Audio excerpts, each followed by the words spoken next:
Listen,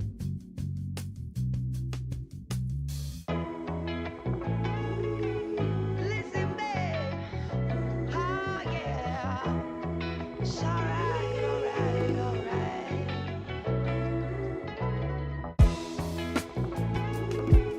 Listen, babe. Oh, yeah. It's alright, alright, alright.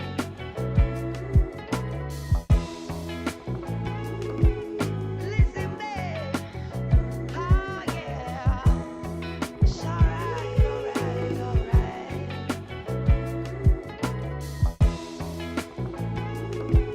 Listen, babe. Oh, yeah. It's alright, alright, alright.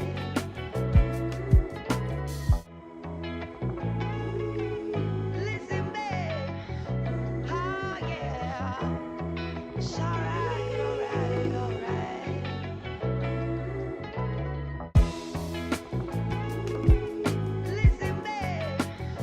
Oh, yeah. It's alright, alright, alright.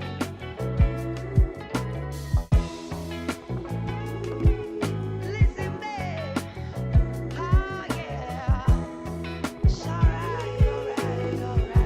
Oh, yeah. It's alright, alright, alright. Listen, babe. Oh, yeah. It's alright, alright, alright.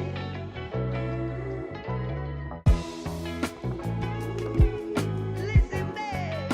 Oh, yeah. It's alright, alright, alright.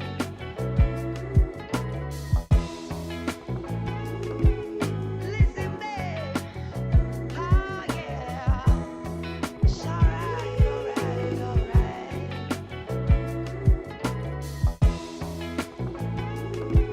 Listen, babe. Oh, yeah. It's alright, alright, alright.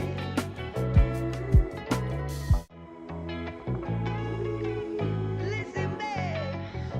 Oh, yeah. It's alright, alright, alright.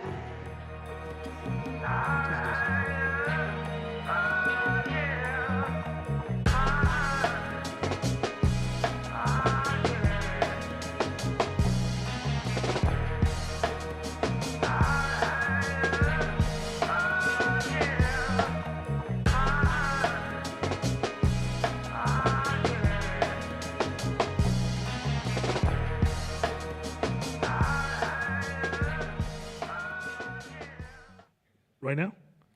Okay, so What's Josh up? just told us we're live again. I What's hate the way going on? Josh does What's that. going No, we gotta, on? Josh, you gotta improve that, bro. You can't be like just having a conversation. Oh yeah, by the way, we're live. This is. Hey y'all, welcome back. We've been going for 2 weeks. What's up with it? Um, What's happening? Josh, you suck, bro. I just want to say I appreciate you, but that was horrible. Anyway, so let's get this ball rolling. First of all, Yes. glad to be back. I'm up here today for a certain reason. We're doing a Q&A. Absolutely. Before we get started, I just want to say I've been enjoying Court's course. I had the way he's been presenting the class up to this point, and I think that there's so much you had to cover, man. So much Man, content, bro, and you got a appreciate lot it, bro. more left. Absolutely. I'm trying to support you with the podcasts that are reinforcing. Mm-hmm. Hopefully, you guys folks got a chance to listen to some of these podcasts we put out. We put out some hitters. Absolutely. I'm trying to put out as many hitters as possible. I'm also making sure that the podcasts we put out are not self-help, motivational style podcasts, but they're full of just rich strategies. That way, you don't have to say everything. Between what you're teaching and the podcast, that should drive a lot, right? And so today we're gonna do a trades. You're funny. Today we're gonna do a Q&A, And you know what's funny about the Q&A? Class should be a lot of Q&A, right? Like if people ask, you know, there's sometimes people feel like they may not be getting something they specifically want. I'm one of those people who ever ask those questions. Right. Right. You know, it's like it's almost like you want us to play the fairy godfather. Because I wasn't gonna say mother, fairy godfather, right? Where we going to just bless you in your sleep, or when I'm even asleep, mean that you're not doing anything, but the words are just gonna come out of our mouth, and we're gonna just bless you with insights and strategy. Hey, I got the dopest DM from one of the students, and this rarely happens. Rare. In the 3 years, 4 years we've been doing this, I've been doing it. These are rare. And it said, "Hey, that was a dope class, but that's nothing. What was dope was you suggested to do this in class, and I tried it in a scenario, and it worked. That's all we want. That's the shit. Is the rarity of people saying, "Oh no, I tried this based on what you suggested, and it worked or it didn't work." Either one. Yeah, either way. But the trying it is the part. And the words and the fairy godfather shit, that's not even what excites us at all. What excites Not us possible. is application and trying to run it through your filter. You know what I'm saying? Yeah, Mike, can you turn the inside microphone up just a little bit? Just turn it up a little bit. Before we get to Q&A, this Monday, okay, well, I think I should talk about this. I did a lecture. Me and you both did a lecture for Mills College. And I want to just bring one thing to the surface that we talked about in class before. And it's, God dang, I'm trying to think of this term. I should look it up before I got here. But we talked about compounded growth, right? So, like, for example, if you compounded one penny for 30 days, it would equal $10 million. So if you do the math, compound one penny for 30 days, it turns into $10 million, right? And Einstein said that those who understand it will benefit from it, and those who don't will serve it, right? And I promise you, I've been black for a long time. Last time I checked, I even looked at my diary. I was black when I was born. And I wrote it down. I seriously. I thought I was Jewish, but then I realized I got home, looked in the mirror. Damn it, I'm still black, and I love it. So, in all these years of my observation of my blackness, and all the conversations I've ever had in the black community, I don't remember any conversation around compounding. Never. I don't think I've ever sat in a circle, played dominoes, and said, "Fool, I'm about to compound this motherfucking game on you and win this game on Big Six." I don't remember anything like that, right? I don't remember playing basketball and talking about, I'm about to compound this crossover and whoop that ass, right? I don't remember none of that. None of that.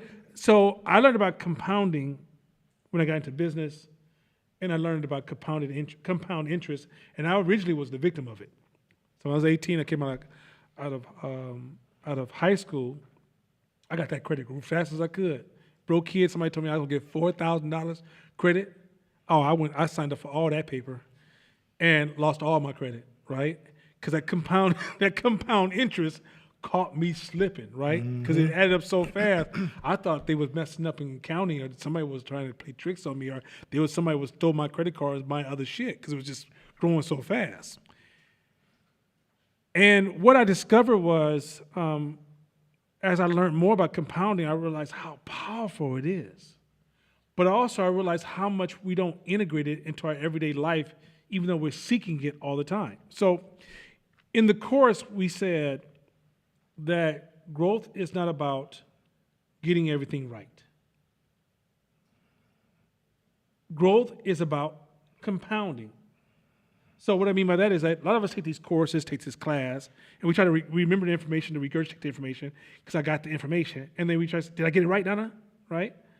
And then you stop after being in class for 1 or 2 years, go, okay, well, how come my life hasn't changed? you got no time in, right?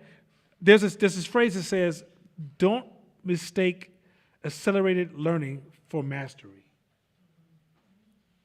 Don't mistake accelerated learning for mastery. Mastery is a process of compounding. Let me slow down and let me make it simple for you, because I can go for a minute in this space. When you decide when you gain weight, you don't eat one meal and all of a sudden you blow the fuck up. It feels like it, but you didn't. You just bloated or got gas. You gain weight through a process of compounding. When you decide you want to lose that weight, it's a process of compounding. You can go to the gym and train hella hard for 2 weeks straight. Eat some ridiculous diet. But it's what you don't realize, that if you don't go through a process of compounding, more than likely you've done nothing. Now, if you look at it through the lens of compounding and you stay with the gym consistently, you're going to transform yourself. But if you go in there going, I'm going to do the 30-day push-up exercise and expect that anything's going to be different the following months, it's ridiculous. Only thing's different is your Facebook postings, right? But you didn't put the time in consistently to get the results. In order for compounding to work, you got to, one, have patience. Because when you first start, it feels like when you first compound a penny 3 times, you're like, man, I don't understand how this is going to turn into $10 million. I done doubled this 3 times. I'm at 12 cents. I don't, no. This just ain't, no, let's say 2, 4, 8. So yeah, 8 cents, right? No, I don't get how this is going to work. This is retarded. I've been busting my ass, and I'm at the gym working out super hard. I trained with this trainer. I went to Lululemon and bought me some fancy ass gear, and I got this mask where I breathe and it helps my lungs perform. I'm taking these pills and shit, and I got this little thing I put around my waist that shocks me every time I get bloated, and I'm doing all this right shit, and somehow didn't mean to joke with that one, but somehow I'm not losing weight. We talk about weight loss as if I'm going to go on this diet next week. It's going to change my life. That's not compounding. Compounding is you develop a different state of eating. If you want to lose weight, you develop a different state of exercising, meaning that you're changing your state of mind. You're not trying to hit a level. You say, I'm going to become somebody who always trains. I'm going to become somebody who eats this way. Not, I'm going to go do some super heroic form of training or some super extreme form of dieting to achieve a continuous goal. Do you see the contradiction of how we think about things? I'm about to level up, go to college. That's not compounding. You have to change your state. You come to Hope to learn a different state of mind that now you always learning and relearning. You're always training. You're always taking the proper nutrition for personal growth. And your benefits come over time. The next thing you need is grit. Compounding often is a time when you're going through a process of compounding and growth, motivation goes up and down, inspiration goes up and down. If you don't have grit to override those times when motivation is low, then you have this thing called diminishing. Was it? Let's go by it.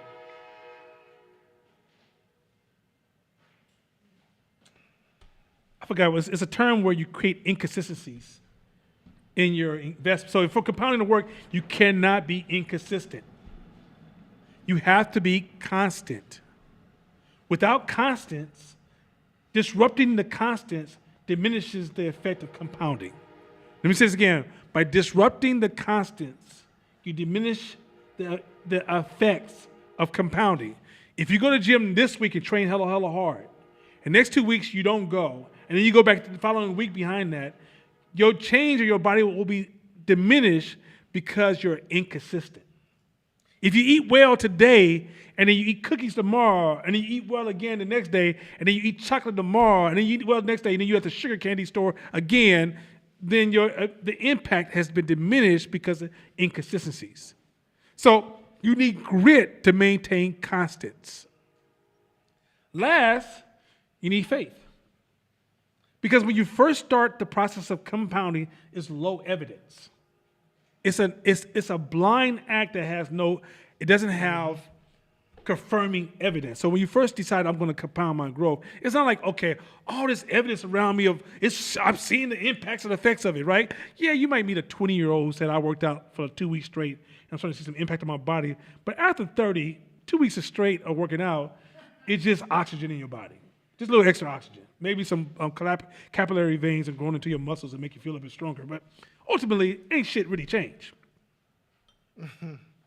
But you got to have faith that if I continue to go to the gym and eat this way, in the next 6 months to a year, I'm going to see an impact. And if I stay with it, long term, I'm going to improve the quality of life and get things out of life and improve my health and increase the amount of years I live. But in the moment, you have no evidence of it. And so if you don't have a sense of faith attached to the compounding process, mentally, you don't have the ability to stay with it. Because if you're living for inspiration, you're living for the days you go to the gym and it's fun. Mm-hmm. You know, they say, speaking of fun, they say that most human beings rather learn things that make them happy than things that make them think hard. Ain't that some cold shit? Right. Most human beings rather learn things that make them feel good than makes them think hard. That's why the social justice programs are so full of shit, because they chase how you feel, but they ain't trying to change shit about your life. And they can just keep saying 5,000, 10,000. I just recently heard somebody, a good friend of mine who so-called thinks he's in mastery because he's learning quickly, is about to spend $7,000 to gain some information for 2 days. Hey, man, I ain't gonna call him. Don't do it. Hey, listen here, baby. Nah, don't do it. Let me tell you something. If you out there, don't do it. Hey, go do that shit. Hey, that's how you learn. Because when you find out you made a mistake, you ain't gonna do that shit ever again. Don't do it. So compounding is a process that when you work out, this is why, okay, so one of the ways that one of the tools I've always used to filter trainers who suck, trainers who try to suggest, if I just do this, I will achieve this. A great trainer is going to train compounding. They're going to try to change your state of mind that they normalize the workout. That's why in my workouts, if Court works out a lot, okay, so Court, I trained with him one day. He trains really hard. But we train differently. He has a different routine than I have, right? Plus, he also still plays basketball. Nana, if I play basketball, I'm playing a foul game. So anyway, but I do got some new moves because I've been watching the NBA. A lot of dudes keep missing the rims. That's my new move. I'm gonna start shooting and just totally miss the rim. I'm hella tight. Anyway, point is this. So, but let's say Court called me up tomorrow and saying, "Yo, Nana, we're gonna do a marathon training for 10 hours. You down?" The words of the great poet Iceberg Slim, fuck no. I'm not down. Ain't no way in the world I'm about to do that shit with you. And you know why I'm not going to do that shit with you? It's as simple as this. Because I'm playing a compound game. If I surge in these extremes that can disrupt my constants, I'm not going to participate. Because the number one thing I have to protect for compounding the work is stay constant. It doesn't benefit you to lose the weight today and the following year you're already back because you lost the constants. These are business rules. Just flip all this on business, and I'm talking 100% business right now. The reason many of you guys are not going to ever achieve your goal is because you're not constant. You sometimey with this shit. You sometimey reading these motherfucking books. You sometimey trying to be in the learned state of mind. You sometimey trying to test the water and push an idea. You get back to it when you get a free chance. You like that guy who rolls a rock up the hill and then goes, oh shit, I got something else to do, and come back, and when he comes back, the rug is at the bottom of the hill again. Some of you guys are stuck on the side of the hill because you guys don't understand compounding. You wasting your motherfucking time coming here every week if you're not constant. I'm being 100% like, hey, listen, Nana don't need the dollars. Nana's so happy right now, right? But I'm saying this because I respect you and your time. There is no value to this besides ego brushing if you're not constant. Straight up. And when you stop trying to get this shit overnight. Accelerating learning does not represent mastery. This shit is slow. It's a slow, consistent process that over time you're going to achieve it. Look, if you was to ask Court right now, are you where you want to be? Court would be like, fuck no. Does that discourage you? He'll also say, fuck no. But he understands compounding and he's in it to win it. Hey, I got a text from somebody that said, hey, Court, congratulations. I text him back, for what? For what? You're compounding. You know, it's the same. Okay, so I'm sure what he just said, I'm going to transfer to gym talk. Man, I had a good workout today, man. I worked out real hard. I don't know what the fuck that means. I don't know what that means. It's compounding, baby. Now you tell me, hey, yo, Nana, I've been consistent for the last 2 years. I've been locked in on my workout. Yo, good job, bruh. Compounding. I don't want to hear, man, I got this new trainer. Oh, she worked me out so motherfucking hard. That Shakina crazy motherfucker. Oh my God, that was the hardest workout ever. I don't know what the fuck that means besides, do you want me to just rub your ego? Because you haven't compounded shit. All you went in there, you into some old S&M, just go beat yourself up and then go back to regular life. Hey. Hey. Huh? Somebody said this is Some a no of them out judgment there zone. like that kind of stuff. Some of them out there like that. Yeah. And then I'm gonna say one more thing before we get this Q&A. So, just speaking of some things that happened this week. So, I went to a staff meeting this week, and I put a podcast out that was so fucking powerful, and it's full of just principles, not nuggets. Principles. Principles are ideas. It's the core of what is strategy. At the very core of a strategy is principles. And once you master principles, and then you actually do the work, and you master the particular space or circle, the space of focus, you develop strategy. But anyway, I said there's a phrase that he used in the podcast that's so powerful, it will change your emotional relationship to the world around you. I'm going to say this, but I need y'all to really get this. And he said, anytime you are surprised in life, it's an indication that you need to update your model. Let me add on to that. Anytime you're frustrated with the world or something you don't directly control, you should change your model. On my job, it's because your expectations and the model you have of how things should work is flawed, not your job. It is what it is. It is what it is. The government, ain't nothing wrong with the government, it's your model of the government, it is what it is. These kids, it ain't the kids. It's your model of what kids should be, it is what it is.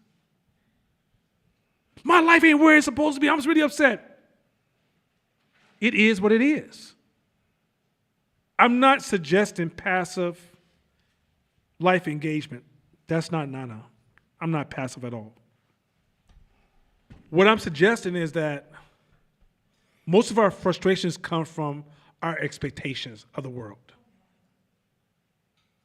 If you could just change your expectations, you could bring down your anger by 80%.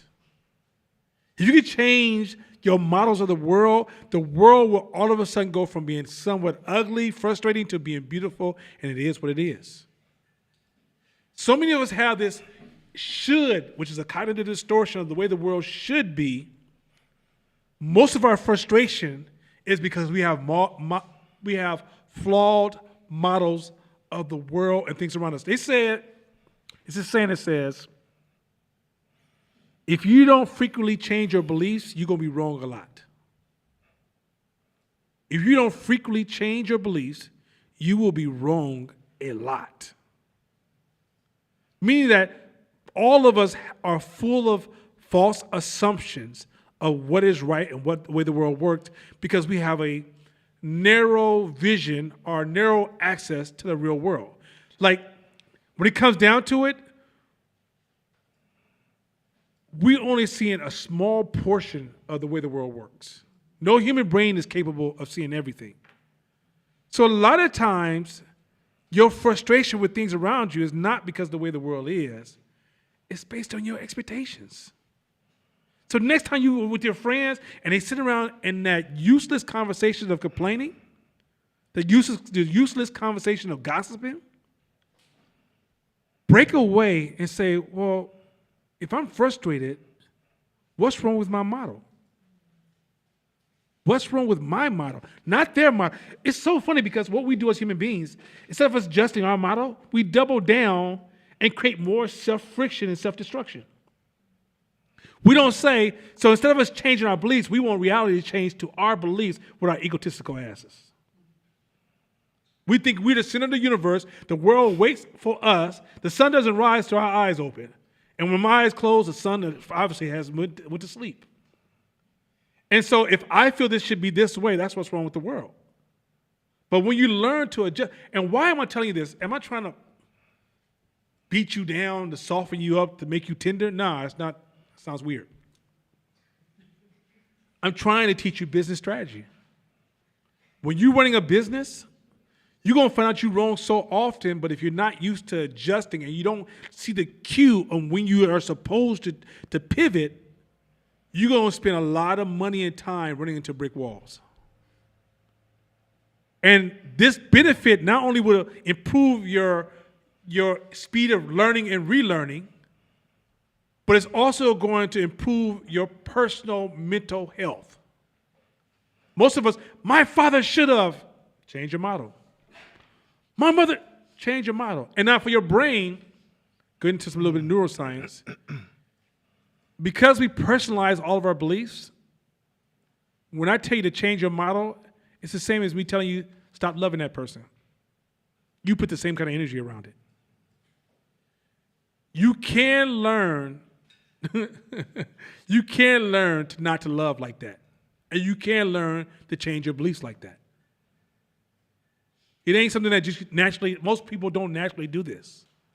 But if you can learn to, every time you feel any sense of friction in your belief system or something in life, you examine your model, I promise you it's a superpower. It's a superpower. Instead of doubling down and fucking your life up. I ain't gonna know. So just that's something I need you guys to stick with. Like that's something. If y'all really get that, watch how your world changes. Watch how many arguments you have. Watch how you'll never call somebody up on the phone again and scream at them. You might say, "Hey, let me gain clarity. Why are you doing this?" And then the person may say, "Well, this is the policy." You say, "Well, that person's probably not the person you need to speak to." Hey, man, I'm not. Yeah, I get it. Is it possible? You're not upset at all because you realize you have expectations that's making you upset. You're not accepting what's in front of you. Once you accept what's in front of you, it doesn't mean it can't be manipulated, but it takes all emotional weight off of you. Like, okay, let's talk about basketball. Watch what a basketball player does. Let's use a football player. Football player says, he shouldn't have hit me that hard, right? Then he says, the referee called that play wrong. Then the same person goes and says, I can't stand the media. Because the media is always just, they just taking black men down every chance they get. If you accept that in football, you're going to get hit. And every hit ain't going to be clean. Because human beings by default are flawed. And because it's an emotional-based game, shit's going to happen, even if you are professionals. If you say that referees psychologically cannot be perfect, it's not possible.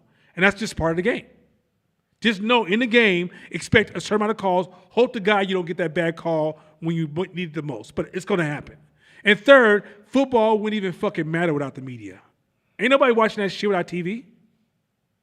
That should just be some backyard, Mosswood Park, running up and down the field, husbands and wives and making dinner for their family member while they fucking play. Right? The media is why you get those big-ass, fat-ass paychecks. So if you just change your model, all of a sudden now you're sitting in front of the media and be like, hey, man, I'm answering these questions. You're trying to like, okay, how can I impact the media? How can I use this moment to benefit me? How can I make a change for future players? But I also said, it's just part of the game. When somebody hit me, yeah, I didn't like it, but I'm not gonna go home and not be able to hang out with my family because I'm still thinking about this motherfucker. How dare him hit me? Next time I see him, I'm gonna fuck him up. I should go in my car and get a gun. And when a referee makes a bad call, you go, okay, cool. I'm gonna get those sometime. I gotta play better. If I lost by 1 point, the issue is that I didn't have enough margin. It's a different form of thinking. Just changing your model changes the outcome. Changes how you show up to it, and changes your sense of control and empowerment. Many of y'all walking around feel like I'm not seen, and I feel like white people don't value me, and I feel like the world's fucked up, and I feel racism got my life messed up. Change your models. Why should somebody fuck with you? Why are you looking for everybody to approve of you? Why should everybody like you? Who in the fuck are you? I don't like everybody. I'm not even like you, matter of fact. What the fuck's wrong with you? You think everybody's supposed to like you? What the fuck you think you're Disney? Even everybody don't like you, even fucking like Disney. Fuck wrong with you? What about the 5 people that's close to you? Are you cool with them? Go work that shit out. I'm not valuable. What have you done that's fucking valuable? Everybody will remember Martin Luther King, but nobody will remember the motherfucker who cleaned his office. I promise you. Nobody knows what the fuck that is. Right? I'm just keeping the shit 100%. If you're that sensitive about value, then raise your value game. Change your motherfucking model. Y'all get where I'm going with this shit? You are frustrated because you got fucked up expectations. Change your expectations, and the world goes from being ugly and gloomy to, oh my God, all these possibilities out here. It's your fucking framing. It should be. Sitting in an office and talking to other motherfuckers who are in the same position as you to look for insight is the most weirdest shit in the world. You guys got the same feedback loops. So it's the blind leading the blind. Yeah, we all mad at the office because our supervisor changed your model. Change your model may require some investigation, some legwork. Hey, can I ask you, why did you do it this way? It might require you learning about the subject. It might require you to performing some form of insights. But please, if you just adapt that mental model, that strategy of every time you're frustrated in life, examine your personal model of the world. I promise you, I just gave you the seed where people say, why are you always happy? Why are you moving when everybody else is falling? Why are you functioning a certain kind of way? That's what Nana does all the fucking time. I reframe my model so fucking much, it's ridiculous. I'm still progressive black. I live my life to build black culture. I'm the most pro-black motherfucker I know. And I love everybody. There's a white kid who can walk around. I love that little kid. Why? Because my blackness is greater than the tribal definition of it. Because the tribal definition is limited. It's limited. If you're not producing shit, change it. If you're frustrated, change it. But sitting up there being mad and cussing and screaming and getting a loud phone and screaming and hollering with people with signs behind you, it's a fucking waste of your time. Go change that shit. I want white culture to treat me different. Why? You don't even have a store. What the fuck are you talking about? Nobody's even bartering with you. No one needs you. If you die tomorrow, it'd be news for 2 days. Ain't nobody gonna miss a bus. They don't catch the same bus at the same time. Have the same lunch. That's the real shit. Look, nature don't give a fuck who I am or who Court is. We gotta die. Nature don't give a fuck. I was telling Court before the microphones came on, hopefully before they were hot, because I don't know about Josh. Josh might turn that shit on any motherfucking time. But before the microphones were hot and shit, I told Court, I said, Court, business is a cold motherfucking game. You can say, hey man, last night, man, I made this motherfucking these cookies that my grandmother gave me right before she died. She was literally, blood was coming out of her eyes, and she was crying, blood, tears, and she used her last breath to give me this last product. So then I spent the last 2 days, no sleep, making these cookies. Take that shit to the market be like, I don't want that shit. The market don't give a fuck about your stories. And guess who else don't? Me. Let me be 100%. Nature don't give a fuck. Grow the fuck up and do it. Look, I understand the kids. This is not for the kids. Kids, nature loves you. Nana loves you too. Adults, in the real motherfucking world, they don't give a fuck unless you give a fuck. If you don't show up, you're invisible. If you show up, you know, back in the days I used to say, hey, you know, I used to go to hotels in LA, and they would have the Latino women come and clean the room. And I said to my friend, you know, if I saw her 2 days from now, I probably would remember her face. Because she would come in the room and become invisible. She made it was her job to become invisible to me. It might have been part of the service structure, which is don't get in the way of the customers. But she became invisible. So she was somebody but nobody to me. I'm being 100% honest. But that same lady could have just changed the way she showed up to me, and I would have never forgot her. Never forgot her. That's the world we live in. But this, like everybody's supposed to give a fuck about me? Would you lower your fucking ego another 5-10 miles down and realize it ain't about you? If you want the world to value, then show up to the world and add value. Hopefully somebody taking their Prozac. It ain't my fucking fault. You was fucked up before I start talking.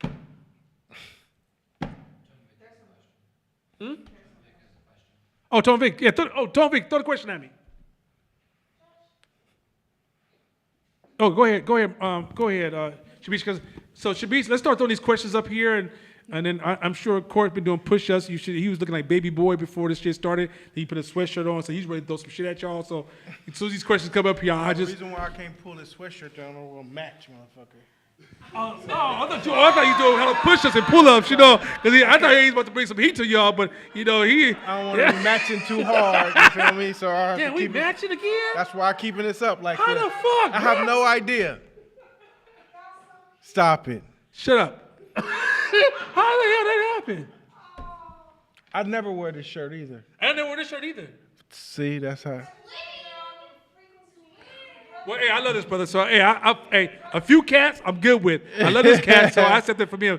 Anybody else? We're gonna have this gonna be kind of a little bit too uncomfortable for me, but whatever, man. Love is a weird fucking energy. Go ahead. Tone Vic's question is, in your many years of business, what were some expectations you had to let go of? Oh, every day. Or like what models did you have to change in order to make or see a breakthrough? Shit, Tony. Okay, so let me say this real quick. The frequency of model changes is every day. All the time. They don't change once in a while. They change daily.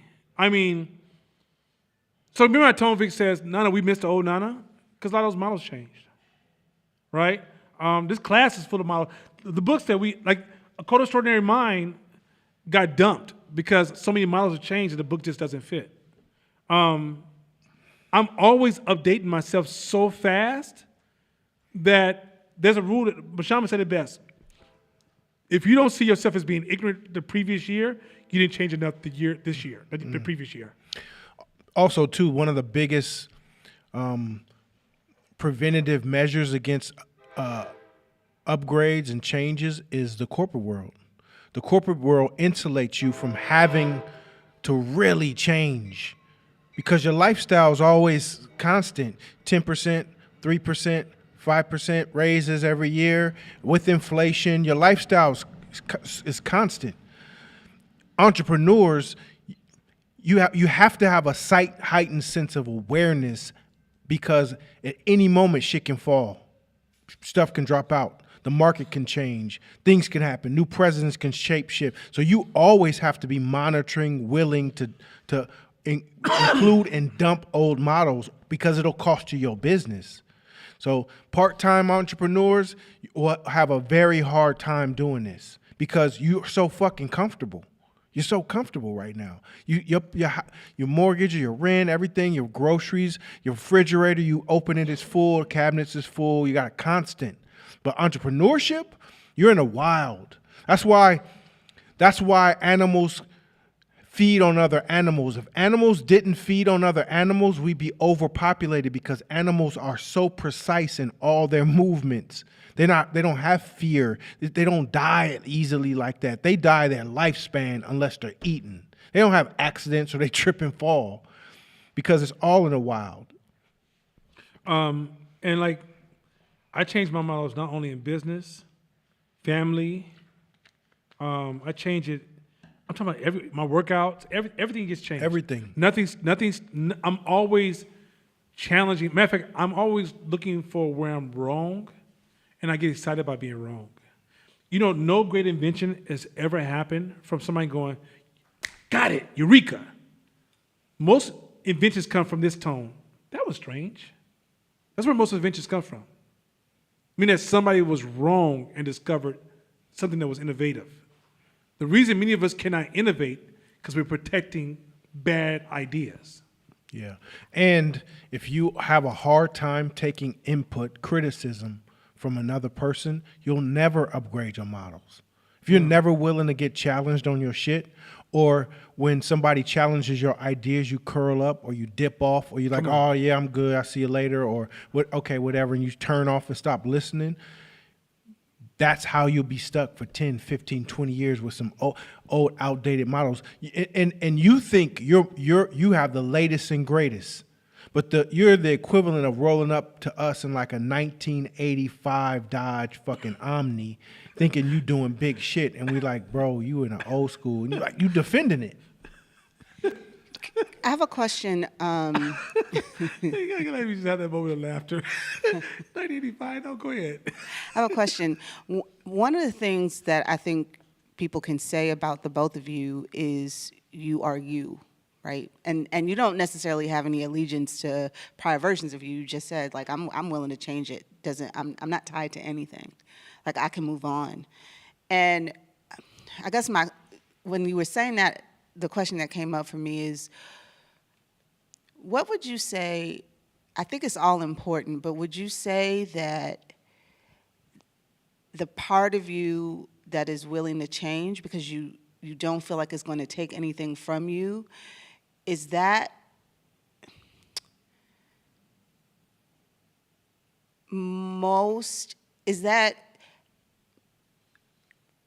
like step one, or would you say feedback loops are step one?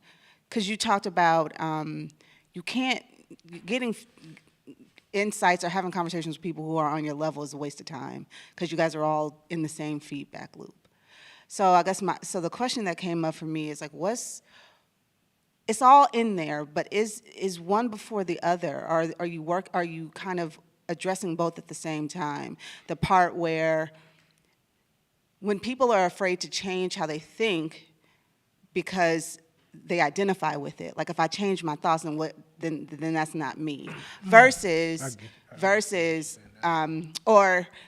contrasting that to, I'm getting feedback from people who it's not valuable because they're not where I'm trying to go. So if you were to say that there is would you say that between those two things there is a step one and a step two, or are you working on those two things concurrently? So here's my answer is, when it comes to change and people changing or upgrading their beliefs, it boils down to a couple things. One is leverage, pain or pleasure, the carrot or the stick, which means what leverage does somebody have to change? How bad do they want to? And most of the time, and even in psychology, how all psychology works, all of them, is it has to come to a point of leverage. So if a person doesn't think they have to change, or say, fuck, I need to change, or else, or damn it, I got to change, or if my wife or my girlfriend gave me an ultimatum and say, hey, you got to stop doing this, or it's over, or you look at your bills or your bank account and you don't have any leverage to change, when you look and think about the other side of that, it's not worth it. I'm gonna be the fear of the unknown, and what if this happens? What if that happens? What if that happens? And you weigh it. We're always weighing. Will this bring me more pleasure and less pain, or is this more pleasure or less pain subconsciously? So the ones that don't upgrade their systems constantly, they don't have enough leverage to. So the idea is saying, what am I gaining by upgrading? What am I losing? What am I losing by not upgrading? So most of us don't know how to play the mental and emotional, psychological leverage game with ourselves. In our business, our goal is growth. We're always trying to expand, grow, improve, because we want to expand, grow, and improve our businesses based on our purpose, not based on, oh, I just want to floss more. It's purpose driven, which means I fucking have to. And not I have to get it all done in this lifetime. It's I have to do as much as I can, the best that I can, to best of my capabilities in this lifetime, which means whatever opportunities or to improve afford me, I got to take it, and it's automatic. So that's where that second piece comes from. If you don't have a purpose bigger than you, then well, what the fuck? Why? I could just kick back on the couch and just watch this. What? I could do it later. I'll change later. And that and in your mind, it feels like it's too hard. It feels so hard. Like, man, how do you guys change so much? How do you guys upgrade? How do you guys let go? Because, man, our purpose, we got shit to do. And I know we probably not gonna croak before we fully finish our purpose, but we got to get as much done as we can. And that's really where it boils down to. Where's your leverage at? What's your leverage points? I'm gonna add two things, 100%. So I'm gonna add to that, but I'm 100% in alignment with that. A couple of things. One is that I know I don't know everything. I'm humble. I got humility built into. So I'm confident on where I'm going, but I'm not confident in the process. This is again.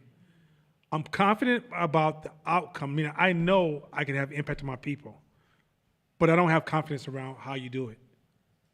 And often I'm trading up. So I may have like, okay, I got this in my life. I got this device. I got to this point here. And I realized, well, if I want the next device up, I might have to trade up. I have to let this go to get to the next one. And let that go to get to, and I lose loyalty. So as I start to do that process, when I first start the process, there's this, I don't know if you ever sold something that really matters to you. It kind of, like it feels like you're losing something. But if you start doing it every day, you start getting used to the process and start getting excited about the sale and going to the next item, right? So your life is a result of all your beliefs. If you sit there at your house and dream of a different life, you can't have it unless you want to have different beliefs. That means you're going to have to trade up. And once you trade up, you're going to realize after trading for some amount of time, you don't sound like your peers. You got to learn to love people and not be the same. Also, thinking through principles, and we talked about this in our Mills College thing, be careful with labels. This is why I hate labels. So as you know, we're knowledge workers. So knowledge workers is stay away from labels as much as possible. Well, why are labels important? So once you say, I'm a Democrat, then it starts to create biases from that day forward. You start to think through that tribal way of thinking. But here's what even makes it worse. Human beings love status. In order for us to gain more status, that means we have to do something extremely democratic, extreme liberal. So after a while, we stop thinking because we're chasing status over thinking. As an entrepreneur, I stay away from labels because I know that no matter how smart you are, you develop biases. Matter of fact, there's a famous bias that says the worst bias is the bias called I don't have a bias. Right? All of us have biases. But with a car, you usually have mirrors and things to help you navigate your blind spots. But for many of us, we never built tools to navigate our blind spots. So if I'm at your office and we all have the same feedback loop, I'm going to say, we all have the same feedback loop. I'm just talking to people who see the same world I see. So I can't trust you. I know you mean the intent. I can't be mad at you either. I'm not going to call you stupid or smart. It's just that I got to be able to sit in a room, satisfy the moment, like, yeah, that might be true. That might be true. Glad you said that to me. But go back to my desk and go, I wonder why they really did that. If you don't do that, you're just following the herd off the cliff. In order for you to take control of your life, if this is what you're really about, take control of your life, then you have to think for yourself. Mm-hmm. And you can't think for yourself if you're always identifying your thoughts by what other people are saying. Yo, and I think, too, is this, and I know you'll agree with this, is that... No, I don't know about that. Because we can't be the same on everything. Ridiculous. I know. That's why I'm hot, sitting here hot. I got a white T-shirt. I might just go white T, like old school. Anyway, go ahead. When you learn a new thought from a book or someone or an idea and you apply it and that shit works, that shit is exhilarating. And after the exhilaration dies down, the first thing your brain goes to is, what the fuck else don't I know? What else is out there that I don't know? Mm-hmm. Imagine if I did this every day, or if I picked up something like this once a month. Imagine where my life would be. So then it becomes a good addiction, because now you are thirsty for upgrading, because every upgrade means something better is going to happen in your life. Maybe it's the relationship between you and your significant. Maybe it's your business. Maybe it's you. Maybe you're happier. Maybe you're at peace. Maybe whatever. Now you're hungry for that shit. So you don't have to force yourself to wake up and read or sit there and bite your tongue and bleed while you listen to somebody with game to get. You're waiting for it. Wait, let's disagree on some shit, or what do you throw this out? What do you think about this? And let's go at it to see if something dope can come out of it, where one of us can learn. That's when you get into that rhythm, man. That's an easy question to answer.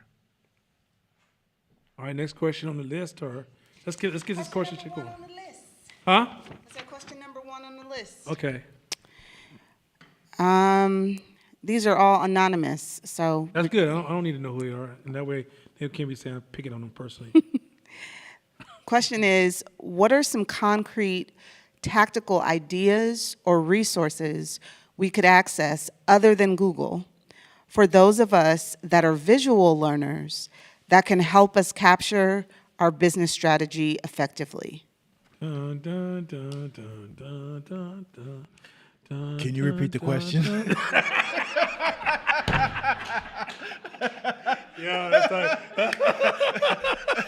No, okay. Just being stupid. Oh man, this is gonna be a fun night. Let me reframe that question. There's a problem with that question. That's not how strategies work at all. That's not how it works. So let me make it simple as I can. Let's say you want to start a restaurant. The first thing you do is you indulge learning about restaurants. You read. You go get a job at a restaurant, or you take on part-time work at a restaurant. You get into the culture of restaurant to the point that you understand everything from the good, the bad, and the ugly, right? And while you're learning about the technical or the technician role of running a restaurant, you learn mental models and principles. You also work on self-development. If you're underdeveloped, you will make underdeveloped decisions and underdeveloped strategies. That combination right there is strategy. Let me tell you, well, now that seems vague. Because the future is vague.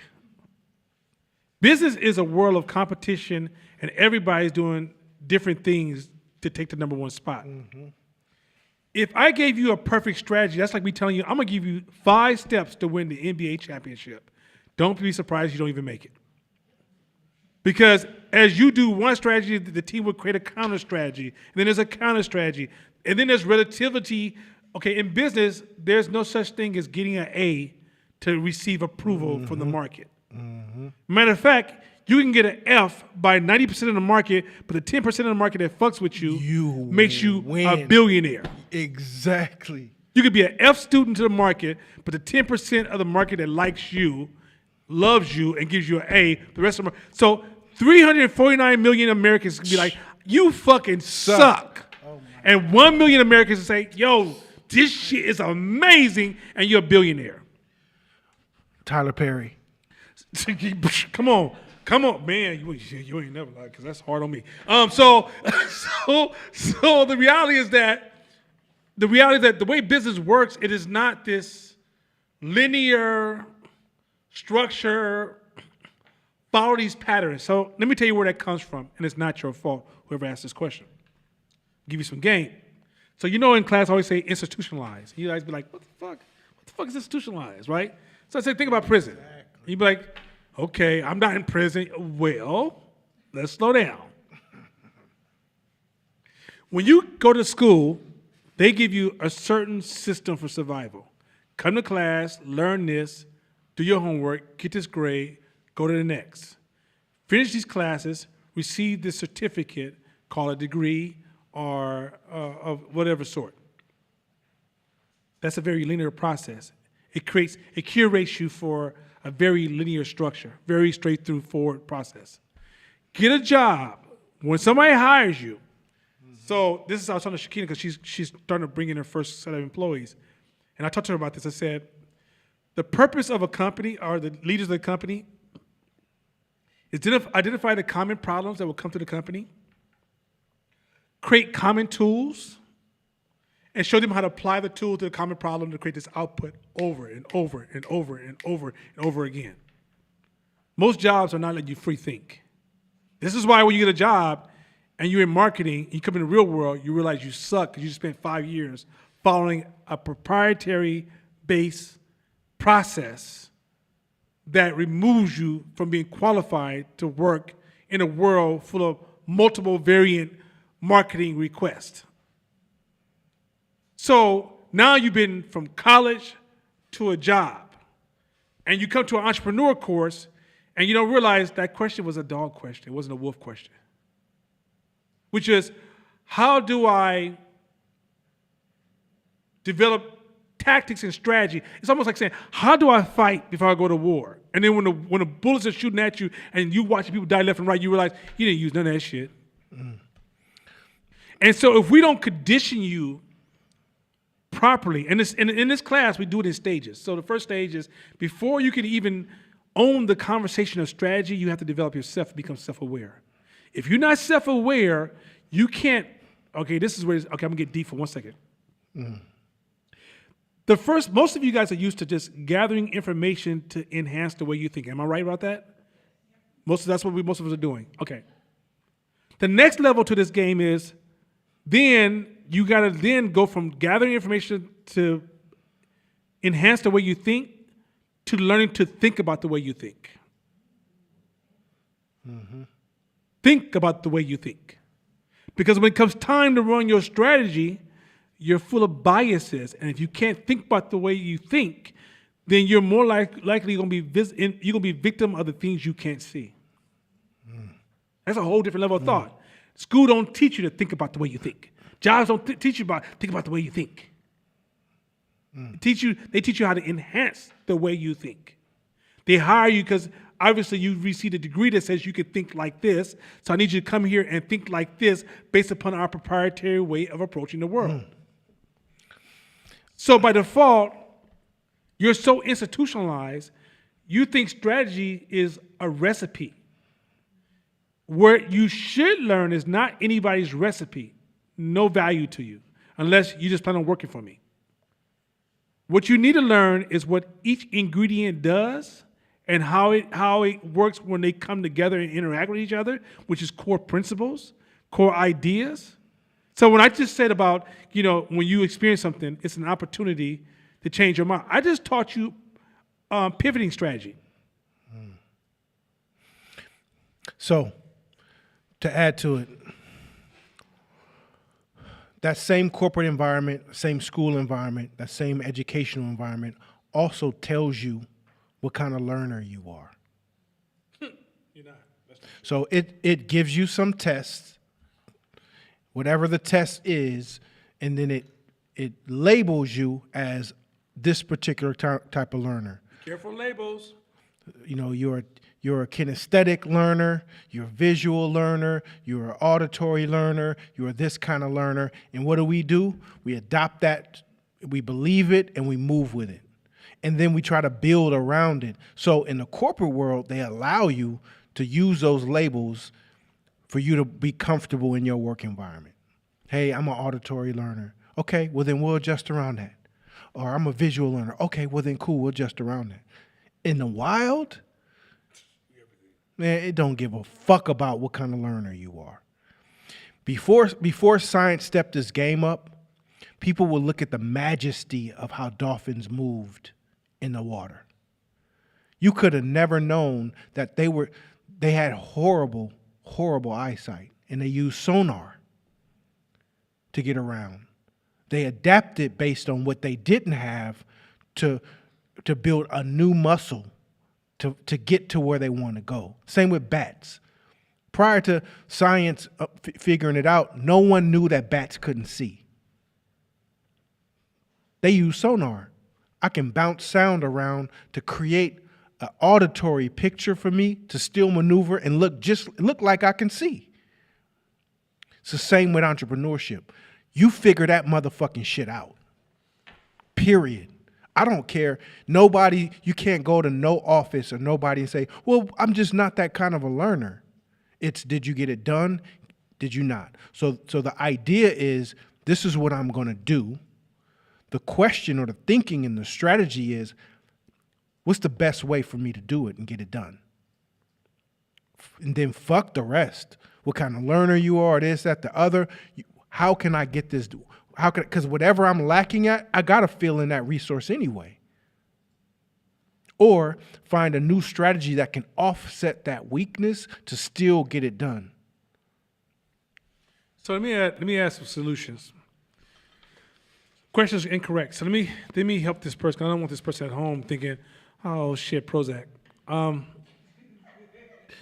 Because tonight is gonna be real. It's time to have some wolf time. We need some wolf time. It's okay to have some wolf time? Absolutely. Okay. One, that person should be the most number one question asking person in class. I promise you they're probably not. They're probably not, right? Because sometimes you may need, here's the other thing too. If you think you're a visual learner, I put out a podcast, and that person probably should be listening to all the podcasts. They probably didn't. Right?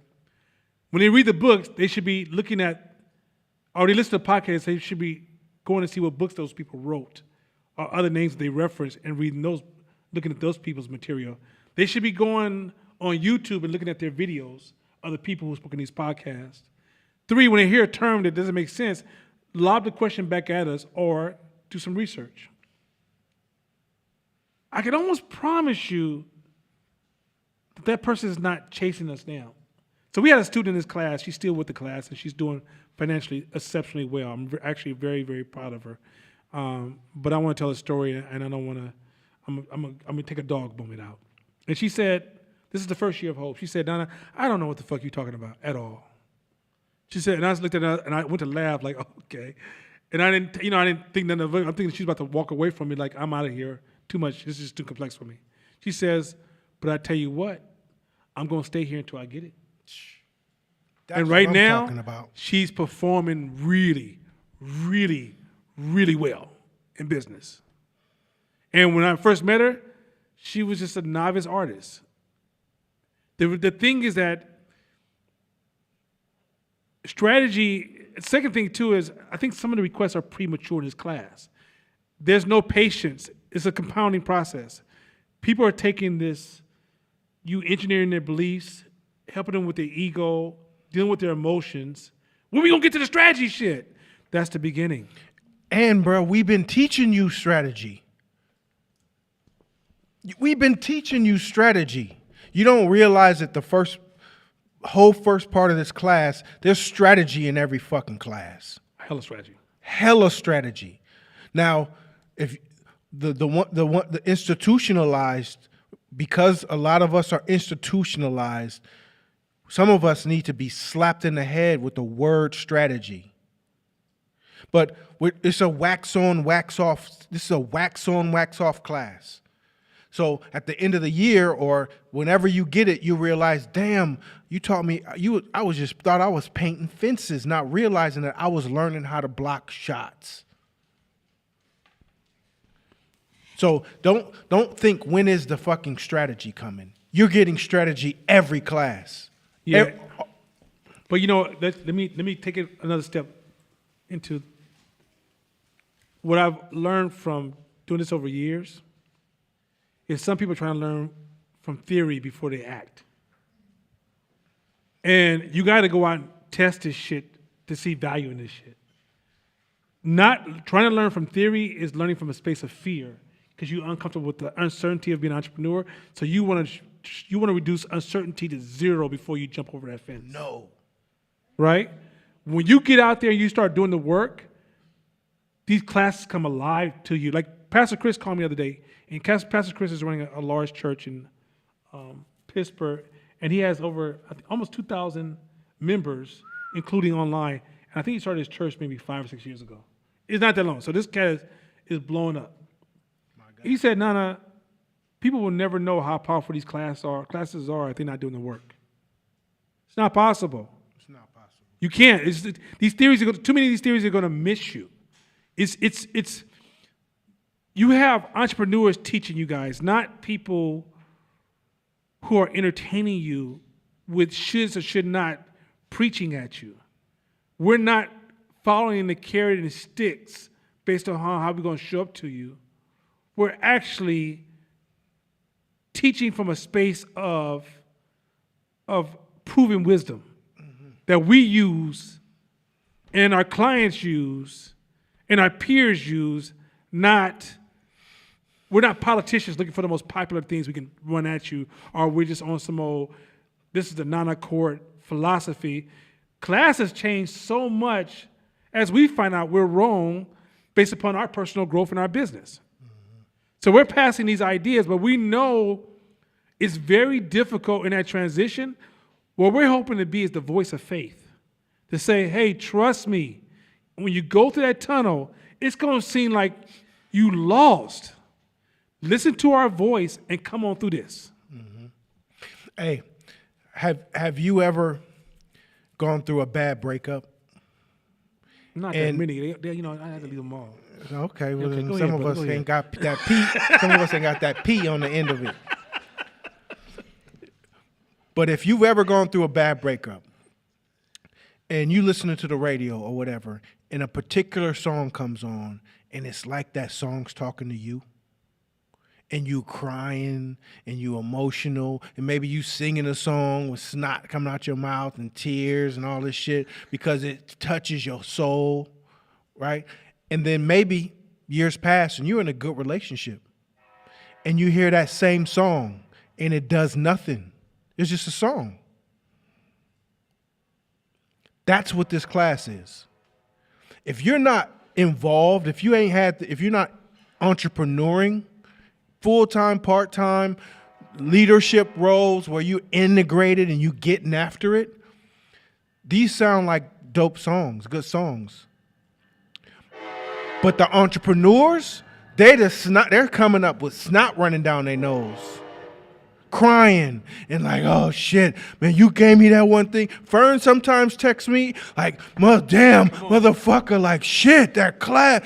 Cause she has to. She's out there in the wild. She out there getting it.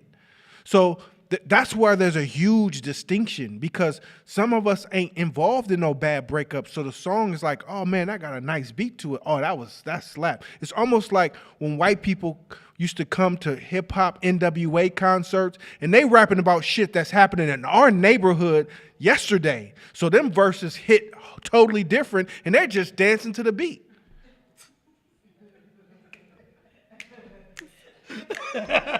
You see what I'm saying?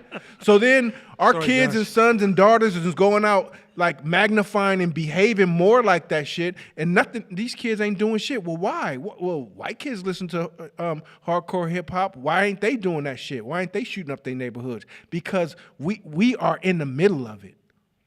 So if you're not in the middle of entrepreneurship, then it's just gonna sound like a dope song. Next question. Hold on. I got to turn on some light. Jesus. It's ambient. It's Okay. dark. Yeah, it is. Okay. Yeah, give him a little light right there somehow, Josh. It says, I'm a freelancer and my work depends on what I create. How can we set goals for an unknown creative market and stay engaged? That's a good marketing question. One, get the word "I" out of your conversation. Start bringing the "I" down a little bit, because you got to look at yourself as serving the market, not creating for the market. This is again, serving the market, not creating. Once you say you're creating for the market, you're no longer seeing the market. You're seeing yourself.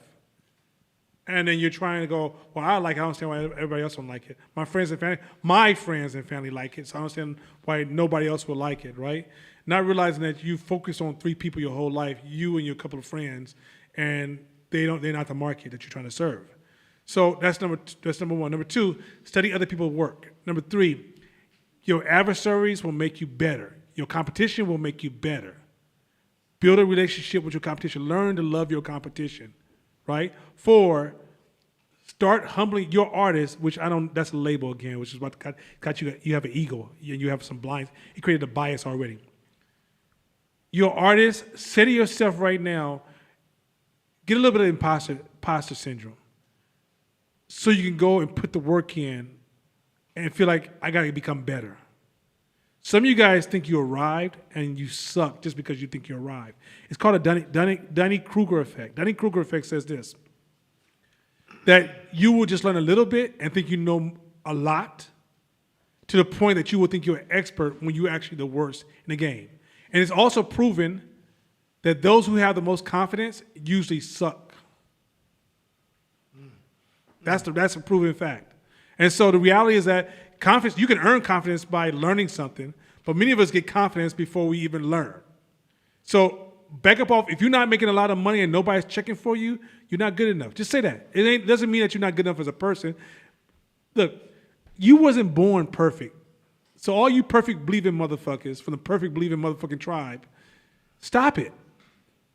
If you want to be valued at a higher level, you got to put the work in.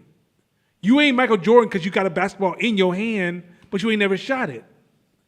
Like some of y'all, they call it the quarterback couch syndrome, where you start thinking you understand things that you haven't really done yet. Mm-hmm. If you ain't never sold $1 million worth of art, you don't know what the fuck you're doing right now. If you just say that, you just opened up to now learn what the fuck to do. Mm-hmm. So if you just take away the labels of I have arrived and go into the space of, if I ain't making money, I gotta change some shit and I gotta learn some shit. Mm-hmm.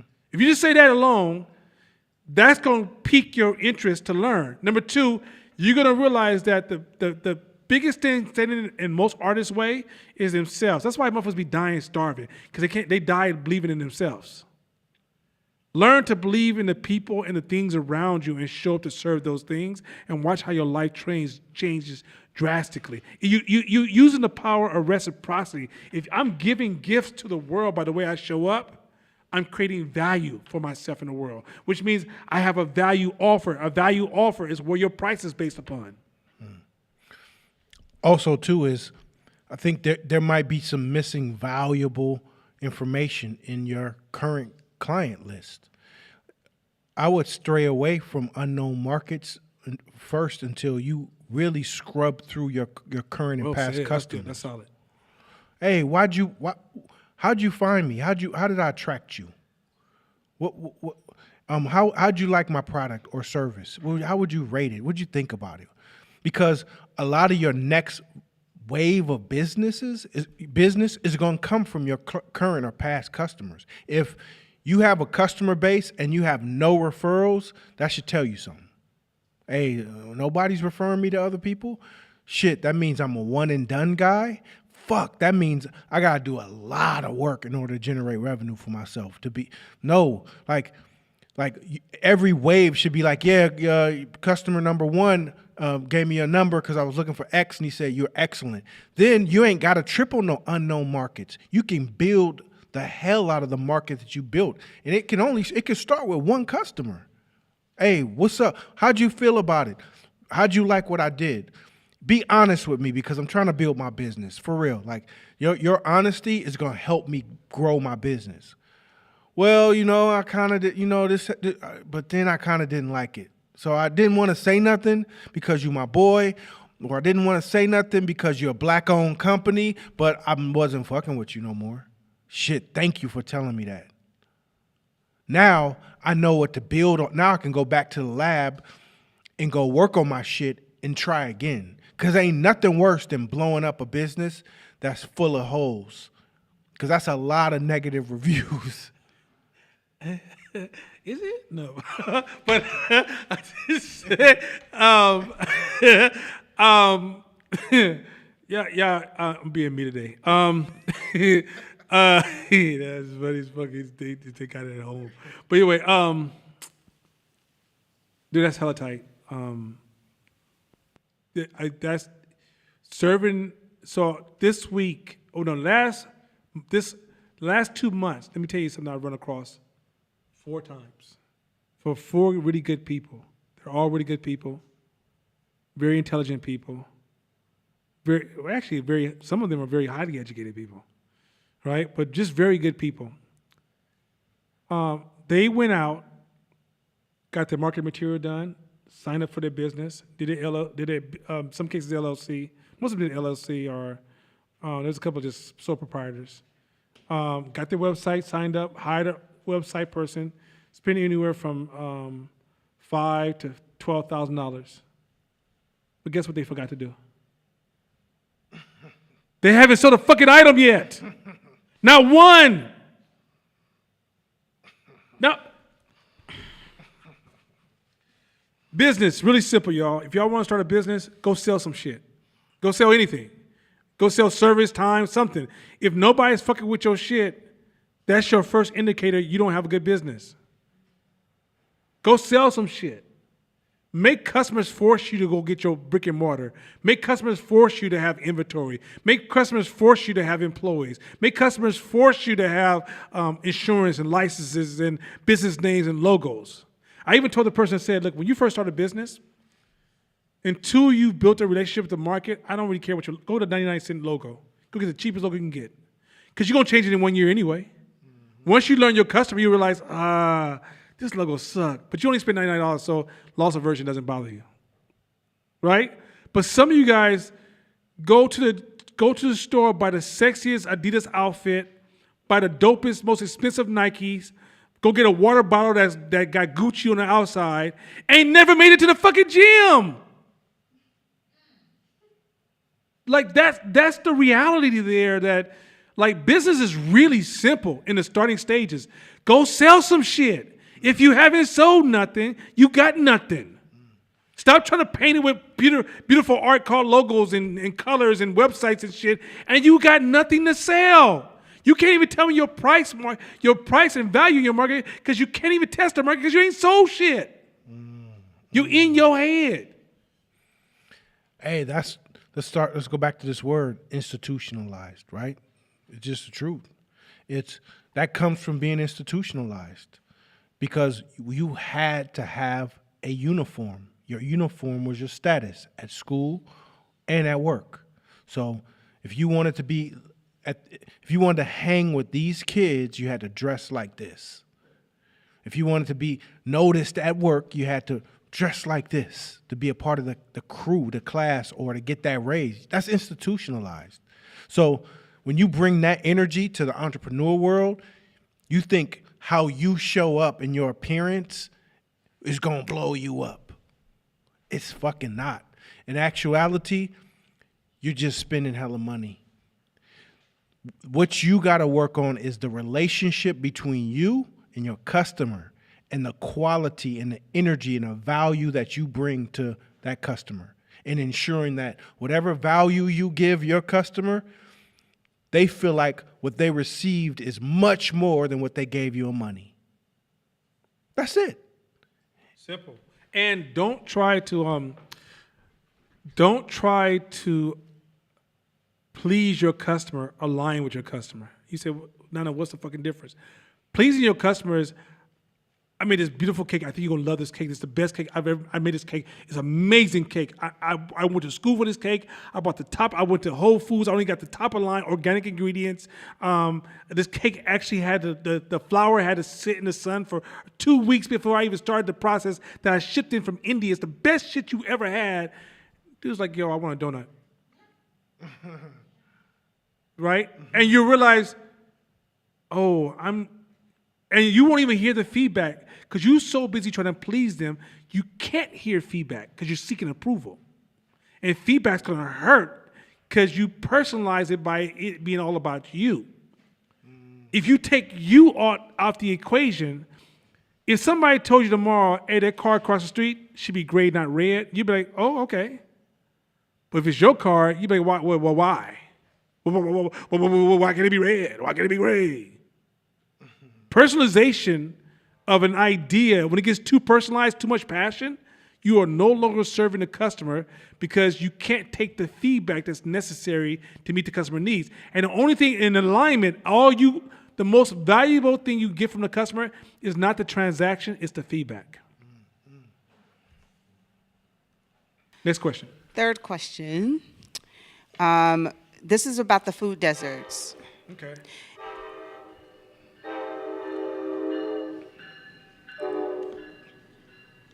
And said, it seemed like the overall class was stuck. Is it possible to share an innovative or unique solution to help us gain some insight or better understanding? So 2 things. Let's give a hand clap for Shakina. Okay, so Shakina said that y'all all did that. Y'all all like did that. Y'all stupid. Okay, Shakina said that she's going to help take over Miro. One of the things that stuck with Miro is that I'm trying to do Miro, and I'm currently in the process of negotiating a new location for the class. So, and I'm working on stepping further back just until my turn to teach in July, so I can look at what we could do better. So I'm watching Cord and I'm watching you guys. I'm watching online interaction. I'm having conversations. And then I was trying to do Miro, and I'm running 510 Media, which is my most important project on my table. Because if you don't put the mask on your own face first, then everything dies. And so with all that being said, and then 510 Media is starting to grow. We're starting to pick up stronger clients now. Things are starting to pick up. I have some new members to add to the amazing members we already have, and then getting them onboarded to a knowledge-based company is kind of hard. So because you have working entrepreneurs, that kind of slowed the process down. So once Shakina gets involved, we did fall into a ditch. And let me tell you what the ditch is. I'll share a couple of ditches with you. One of the ditches in the exercise is this. You guys don't see the customer. If I ain't ate good my whole fucking life, I need to fuck with your food that you just brought in from a farm. I ain't fucking with you, right? If you want to train the market to do something different, you have to grow them into it. And you got to find out what they're already willing to spend money with or what is the patterns they can maintain. I'm also not interested in things that require donations, are not sustainable, or we all come together and make it work together. That's not business. I don't know what the fuck that is. That's imagination. That's Disney. That's Pixar. That's not business. In the real world, people need incentives to stay consistent and show up to a certain moral level. So in business, one of the things that me and Court sometimes talk about, and I'm always analyzing, is when you have team members, you have to manage their incentives. The incentives is not, I just paid you, so just do what the fuck I say. if you're not paying attention to what makes them happy and keeps them consistent and keep them inspired and motivated, then it's really easy to start an idea that may be great, but would fail because the incentive gain wasn't properly managed. So as a business owners, and you think about businesses, you just can't think about, I'm going to do this in community and everybody's going to show up. You got to realize anything you want to do amongst people is requiring other people. It's not just you, because if it's just you, it means it's going to be really, really small and have almost no impact. In order for this to work, you have to enlist a lot of people at multiple levels to serve a core idea that incentivizes them to show up every day to do the best possible job to pull the people out of drudgery. And so in order for that to happen, you got to think more or less from insights, not, oh, I want to do this, and this will be good for the people, and that should be what it is. Because they should eat this kind of food. We're going to bring it to them, and they should like it because it's for their help. It's going to help them live. Ain't nobody thinking about living like that. Like when you're in the hood, you've adjusted to your environment, and your beliefs are your beliefs. So if you're going to serve that particular community, you can't come from your middle-class couch and say this is what's good for the people. You got to learn to see the world through their eyes and then serve them based upon what they want. Yeah, also, basically what he's describing is first principles thinking and second order thinking, and then a thought experiment. So when you get used to thinking in that rhythm, then a lot of your ideas would die when it hits the time to have second order thinking. Because when you say, oh, I got this idea, man, we do this, that, then your next mode should be, and then what? Meaning, okay, well, what happens when I do that to these people? And run the thought experiment. All you visual learners, you'll be great at this. Run the thought experiment in your head. Oh, crash. Because how do you know that those people won't like it? Because you run a thought experiment in your head. Oh, these people, man, they ain't. If there's a book called Scarcity that at some point we may dive into deeply. And it talks about this heavily. A lot of governments, a lot of people, a lot of billionaires decide they want to give back or create programs for the hood or poverty and poor people. But they implement it from a rich person's frame or middle-class person's frame. A person in poverty is suffering from so much scarcity that they can't even see the world the way you see it. So if you tell me to be on time, and in order to get this amount of money or this thing, I have to be on time, experiment, it's done. You don't get it. And then they say, well, I don't understand, because in order to get this big amount of money, these poor people have to take this class, and this class that they have to take, they have to have 100% attendance and be on time every class. So then when it comes down to the pot of gold, there's only one person that get it. And they say, see, these people are smart, they're less than, they're not ignorant. No, it's because when you create the idea, you create it without second order thinking. And you think, well, logically that shit will work for me. Well, no, you have to think with the customer in mind. By the way, he just gave you 3 strategies in one. Just want to let y'all know, for those who said, I don't know the strategies happening. First order thinking, second order thinking, run the thought experiment. I heard Thought it. experiment. Yes. And then let me say this also too. When he said, if you read about this life, and this is Affirmed, this is Silence. This, by the way, Silence runs his own bit. These are people in class. There's people in class. We got a lot of students who are performing. When he said there's a book called Scarcity, you haven't read it yet, you've already looked at your Audible book, or you already looked at your Amazon book or Kindle, and you've already started downloading the book, or you already started ordering it on Amazon, right? But those of you who ain't serious, you're gonna wait till we give it to you. You won't go get it for yourself. Right. I put an article in the Facebook group, and it talked about how some people during COVID waited for the government to give them instructions, where others took what they control and acted on that right away for the things they couldn't control. Some of you guys sat around and waited, and some of you guys took action. That's what an entrepreneur is. They take the action. The dog said, "Master, stay here until I get back." I think Damon Dash, Dave Max posted a cool Damon Dash. I don't usually support Damon Dash because sometimes he has little mental problems, but this one was perfect. It was a beautiful one.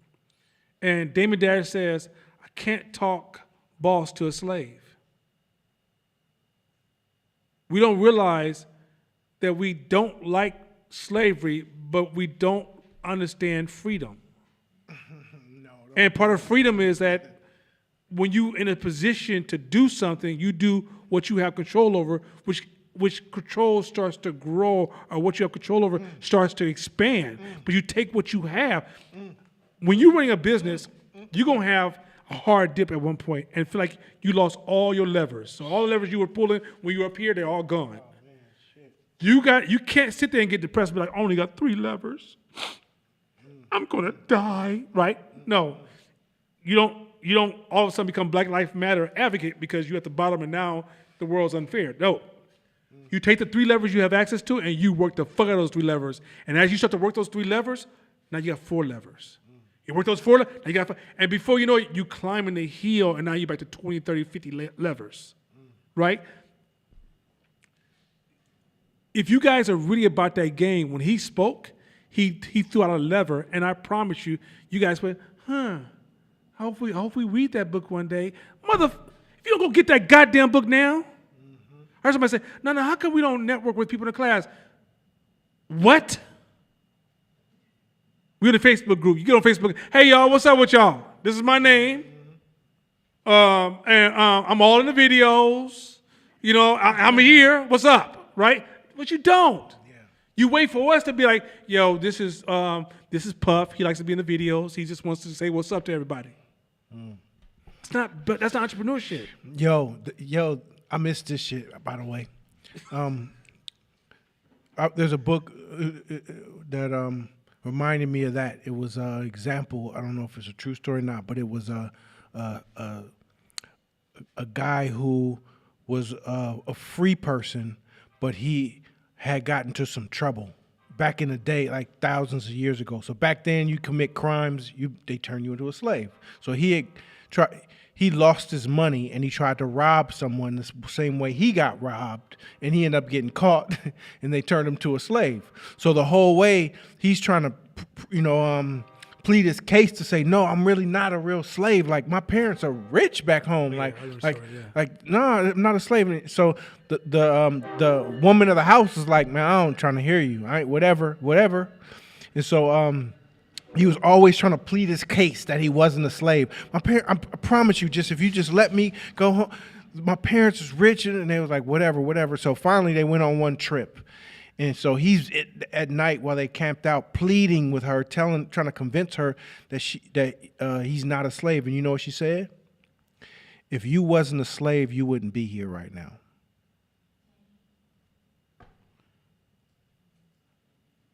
Don't. Because free people will be fucking gone or they die on that shit. Period. So he was like, damn, you're right. So that night he gathered up his shit and took off. But it took her to say that.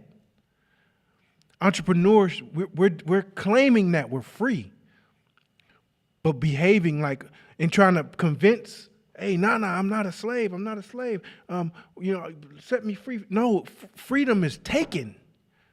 Entrepreneurship is taken. We're the guys on the side of the road when you're running the race, passing you nutrients. Exactly. We're not the car driving you. Man. Next question. Gabby has a question. What do you think your response would be if you were having this same conversation that you're having with us like 15 to 20 years ago with yourself? Say again. First of all, it's so nice to hear your voice. I was thinking the same thing. Look, I just melted. I think I was too busy melting. I was when you were melting talking, too. I'm sorry. This is just this guy. Hey, I have a right to be emotional too. Y'all going with that bullshit. Okay, try the question again. I'm gonna try to get emotional. Go ahead. What do you think your response would be to yourself having this conversation with like a one-on-one conversation with yourself about 15 to 20 years ago? Younger? If I was talking to my younger self? Yeah. You know, when I'm talking to my younger self and when I'm talking to younger folks, I'm trying to give them core principles. We just talked about this earlier. I think one of the hardest things for young folks is that when you raise an entrepreneur child, the world doesn't support entrepreneur children. No, but what do you think you would say, like your younger self, like early 20s, would say if you, as of right now, with the information? Okay, I get what you're saying. I get what you're saying. So I would tell what would I say to myself? What To do my you younger think? self. What would you say to your younger self if you're having this conversation? And what do you think your younger self's response would be? Okay, good. I'm gonna be really honest, even though I should lie to you, make you sound like a Disney moment, but I'm gonna be 100% honest. My younger self, 20 years ago, would have debated me. It would have debated me, but it would have debated me not because I'm not going to listen to you. I'm going to make sure you understand what the fuck you just told me. Excuse me, what you just told me. Excuse me.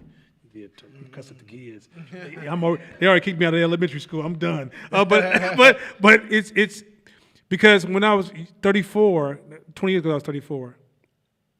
Now if you want to go 30 years or you want to go back further, let me know. But further, how much further? 40? 14? 24? 30 years? When I was 30, so that's 24. I didn't have the motivation yet. That's what he was talking about earlier. If you don't have the motivation for this, I wouldn't have heard you. I couldn't have heard you.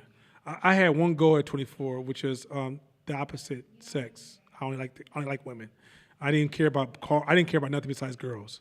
And at the age of 24, I'm being honest, the car I wanted because of girls, the clothes I brought because of girls, the dudes I hung out with helped me increase my relationship with girls. I was really superficial. I was actually just waking up. Actually, no. 24, I was militant. I was militant. I was hella militant. I'm talking about like if you talk to me at 24, I would tell you I hate white people, and that's the end of the conversation, right?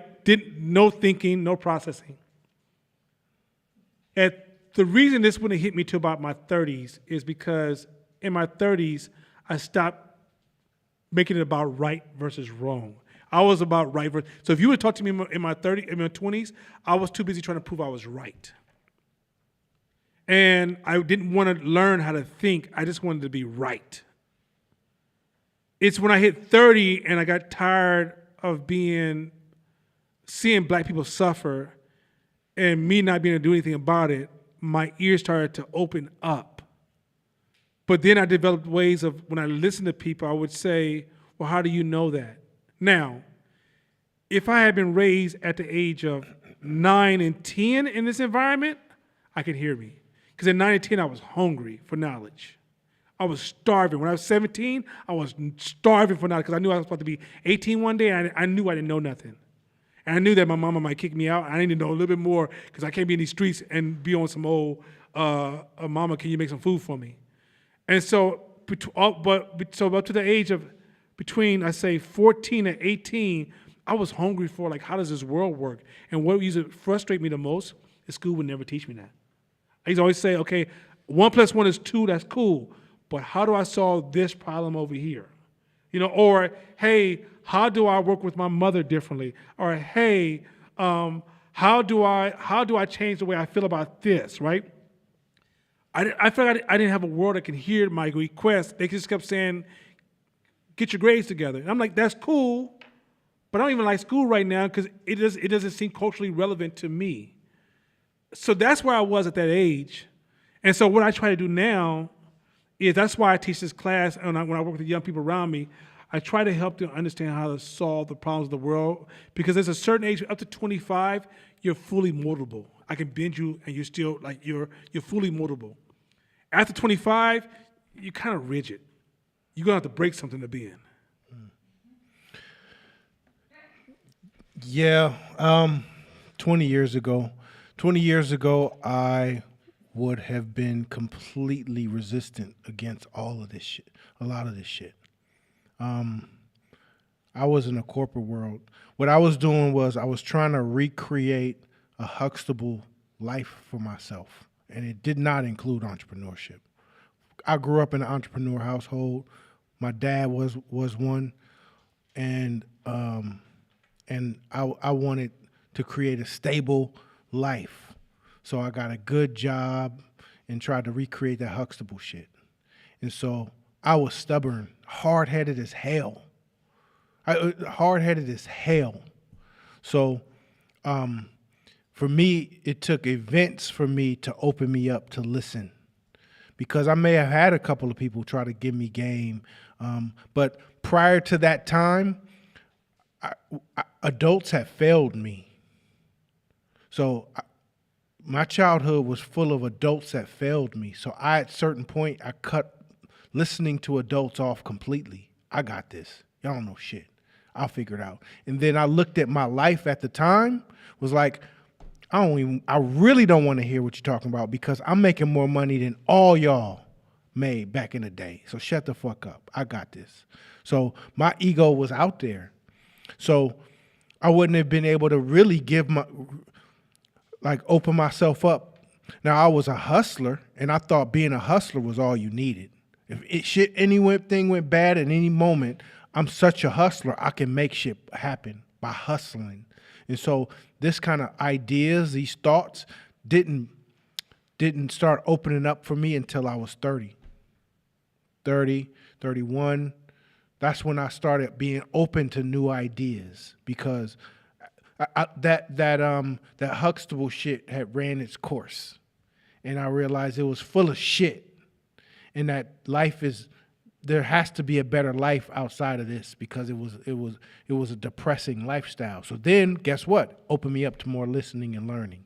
So in my 30s, I was way more apt to soak game from thoughts like this. If I would have met me in my early 30s, I would have still been an egoic sort of asshole, and I would have had to be patient with me. But the beauty that you guys have being so young and being immersed in this is that this gets to be continually massaged into your mind so that it becomes almost automatic. And that's the goal, is for it to become an automatic thought for you. When somebody says, oh, I want to get it perfect, the first thing that comes to your head, which is dope, because we talked about it so much, is that, oh, perfection is a cognitive distortion. In my I didn't know none of that shit. I thought being perfect was good. When I say, man, I'm a perfectionist, I waited for the applause. But don't you think, I mean, just now we're going to have a conversation. Don't you think that if we had something like this way younger, I think we were both living in a space of scarcity. When I came up, there was nothing for me. I had to figure it out, like you had to figure it out, right? Mm-hmm. So that makes us rough around the edges. That makes us brittle. That makes us like, fuck all y'all. If I had met this, because in the 8th grade I was hungry. I took a career class and aced it. I wanted that so bad because I wanted to learn how the world worked, right? Mm.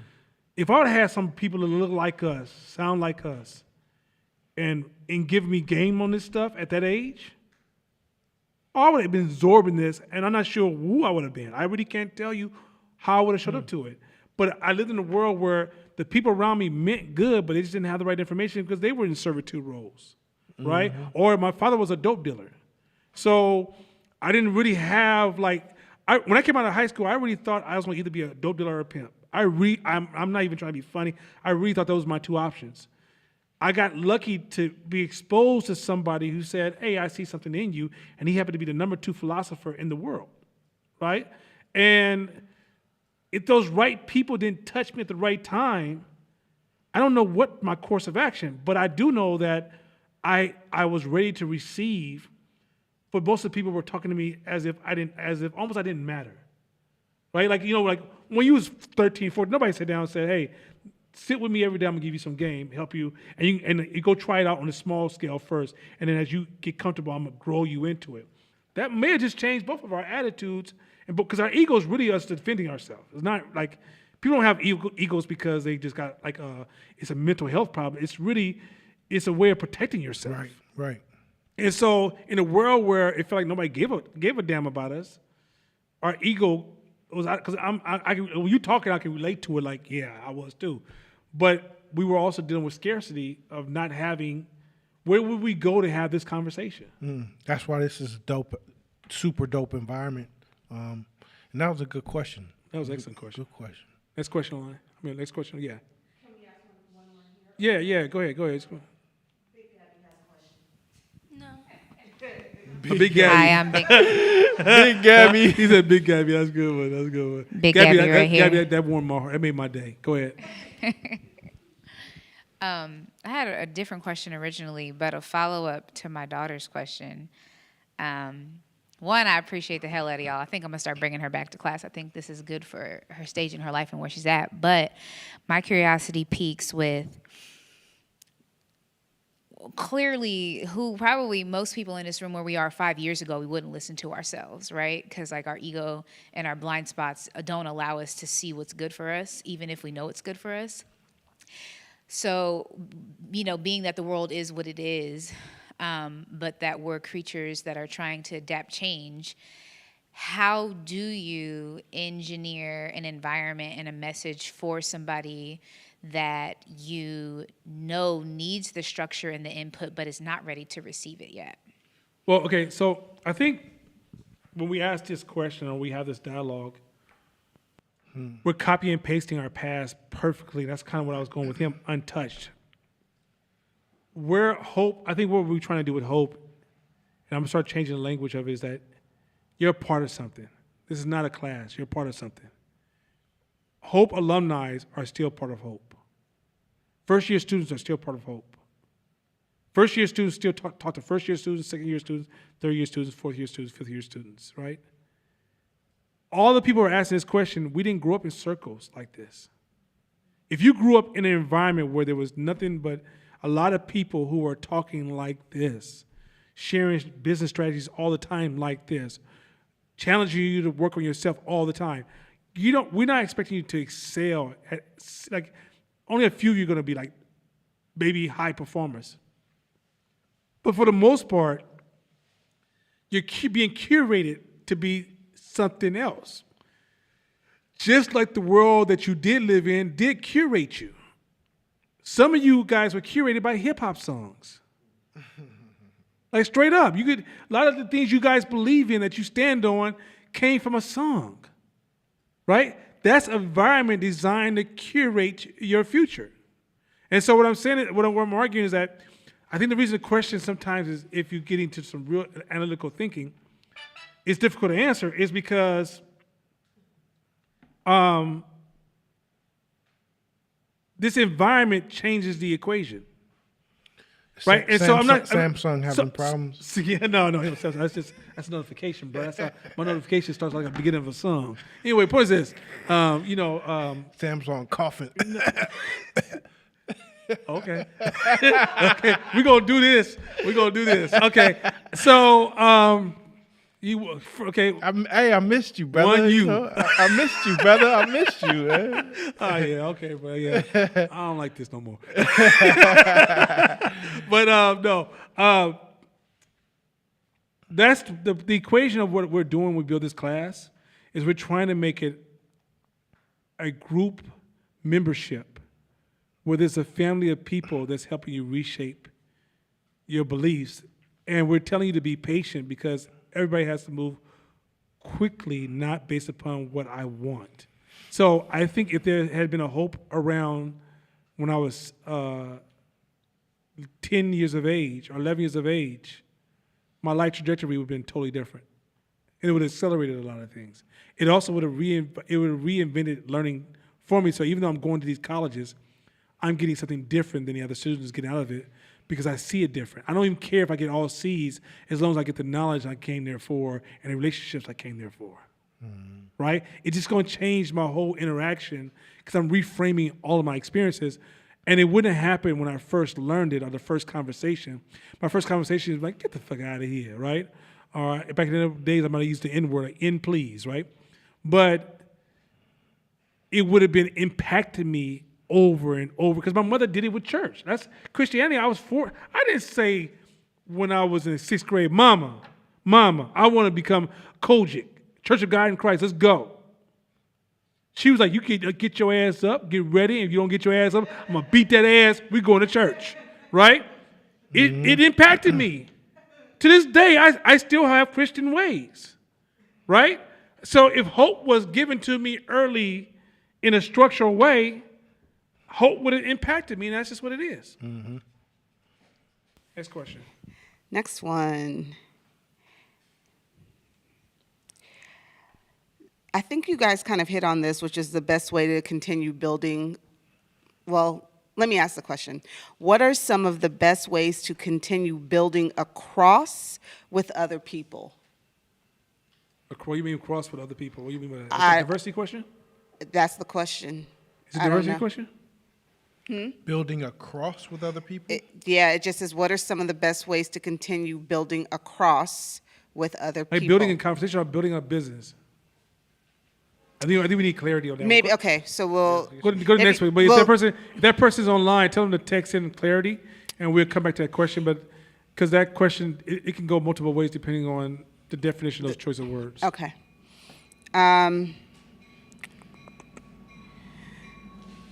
This one will there be opportunities in Hope for in-person collaboration and networking? Yeah, no. Matter of fact, some people can start coming now. We got room for some people come now. It's not as we still got to transition out of the COVID rhythm to the in-person rhythm, but there's chairs around here too. Right now I'm in negotiation of putting Hope in a local college. I'm in negotiation with the school, the dean, and a couple other people, and that room holds 64 people. So it's in a very nice college with a very nice building, and it's very close to where we are. And if everything goes right now, we got all yeses, but it's just all the little small details they got to work through. But we may be in a new building as soon as next month, with a new structure, new environment, and we're gonna really kind of open up to put bodies in the seats, because we want to show up strong at the college. Two, the college is also going to send students that they're going to pay for to be a part of Hope. So Hope, I'm working on a lot of stuff behind the scenes to raise the visibility of Hope, to raise the sound of Hope, and raise the impact and the reach of Hope, and also raise the funding around Hope. So there's a lot of stuff going on behind the scenes that I will announce in later classes, but we're making some serious leaps in the next few weeks to month. Next one. Follow up to that, when it comes to networking, what advice would you give someone who feels limited by their fears around networking? Hey, I think He jumped on that question. Wait. Did he jump on that so damn fast? I didn't even finish blinking. I was like, yeah, no, let me get in ah, here. he was like, hey. Let me get in here. I mean, he touched on it a little bit earlier. Stop waiting. Jump out there. Start talking. Start networking. Start meeting people. To me, this Hope Network is some of the strongest networking you can do, because you have people who got like minds or are doing what you want to do, and they have resources that can tap with each other. There's a lot of business cross promotion and cross business opportunities that happen within Hope right now. A lot of people who generate revenue just from the folks in Hope. So stop waiting for permission. Start talking. Start asking. Start meeting people. Show up. Come to class. It's all good. But don't wait anymore. And you don't need permission to grow your damn business. Like, how you gonna ask to run a business and then you sit there like, but can I? Like, you gonna stay stuck until you take that leap. Yeah, here's the thing. So networking, let me fix networking a little bit too. I think the definition of networking is screwed up. Networking first starts by, one, practicing. When you practice something, you build relationships. When you practice something, you build reputation. When you practice something, you grow popularity. That's one. Two, don't go looking to network with people. Just show up to the people you know, and they will network themselves. If you show up, for example, let's say shoe repair was still a hot thing. You know, like back in the days, 80s, people used to do shoe repair. If you didn't grow up in poverty, you don't know what that means. But plus, they made better shoes back in the days. Now the shoes are designed to be thrown away. But there used to be a time that the economy was designed around quality material. And let's say you got into the art of making shoes or sewing or anything like that, and you became really good at it. As you become good at it, and as you talk about that all the time, you build that relationship. And those relationships starts to compound and expand. When they grow, they grow really, really fast, right? But if you go to a strange place and you don't know anybody, that's not networking. It's not networking. Because what you're doing is you're showing up flat. You're saying, here's my business card, I am somebody. Amongst 1,000 other people say, here's my business card, I am somebody. That means that everybody's flat in my brain. I can't really raise anybody above the next person. Your integrity is your networking. How you stick to your word and show up. There's a guy who I'm going to talk to who calls me up every other class. Now I'm going to be in class tonight. He ain't been in one. Not one. Okay? I lost trust for him. We have no networking. I'm not going to refer him because if I refer you, what if you fake up my client? I can't afford that. Stick to your word. If you give somebody your word, do not break your word. If you break your word, you compromise your networking. Networking is how you show up to relationships. You impact 1, you grow 2. You grow 2, you grow 4. You grow 4, you grow 8. Grow 8, you grow 16. You see how what's happening now? This is how networking works. You want people who are showing up because the way you show up. So if you practice, and here's the funny part, you don't have to wait till you are like A level at what you do. When you are C at what you do, there's a C market. There's actually a D market. Absolutely. Right? And as you grow, you'll have access to greater markets as you raise your skills level. If you never get past the D level market, it's because you never developed your skills any further. Mm-hmm. I mean, remember Marquita with That's My Jam, right? Yeah. So it was just like, yo, I got this jam, showed up with here's some samples. Like a crackhead, you come back. Yo, I need that. I need that. Yo, The kid, caramel. I need that, kid. I need that caramel. I need it. All right, cool. Well, then now you just got one customer. But now the shit in my house disappears fast. So now they're like, what was that shit? Next class, I'll get some from Marquita. You see how it compounds? One customer. Then a visitor comes over. Ooh, taste this, try this. Who's that? Man, go to That's My Jam. That's where I get it from. Now you got a paying customer at full price. 2 off of just one human. It goes back to compounding. It's compounding. It's compounding. So don't put yourself in that unnecessary place. Now, you will have to learn how to talk to people.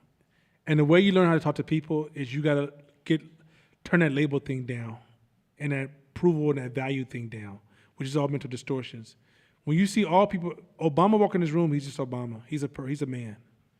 If you can't get to that stage, if you automatically see men as oppressive or they don't respect women, or you see white people as they're part of the system working to destroy their continuum of slavery, and all a white man wants to do is see me destroyed, when you get in their face, you're going to shrink. Hey, that's a great point. I would add this too, is that if you want to practice, go out of town. Yeah. Practice out of town. Talking to people you don't know. He does that. You got nothing to lose, because I've never been a talker. I'm a doer. I'm a doer. Plus, I never had good vocabulary to be able to formulate the thoughts that were in my head because I was always busy doing. So I shied away from any of the talking shit. I'm an introvert. I stay in the cuts. I hire a salesperson. I let the salesperson talk for me. Marlon, you do all the talking for me, and I'll be in the back working. I don't like this shit. I don't like people. But guess what?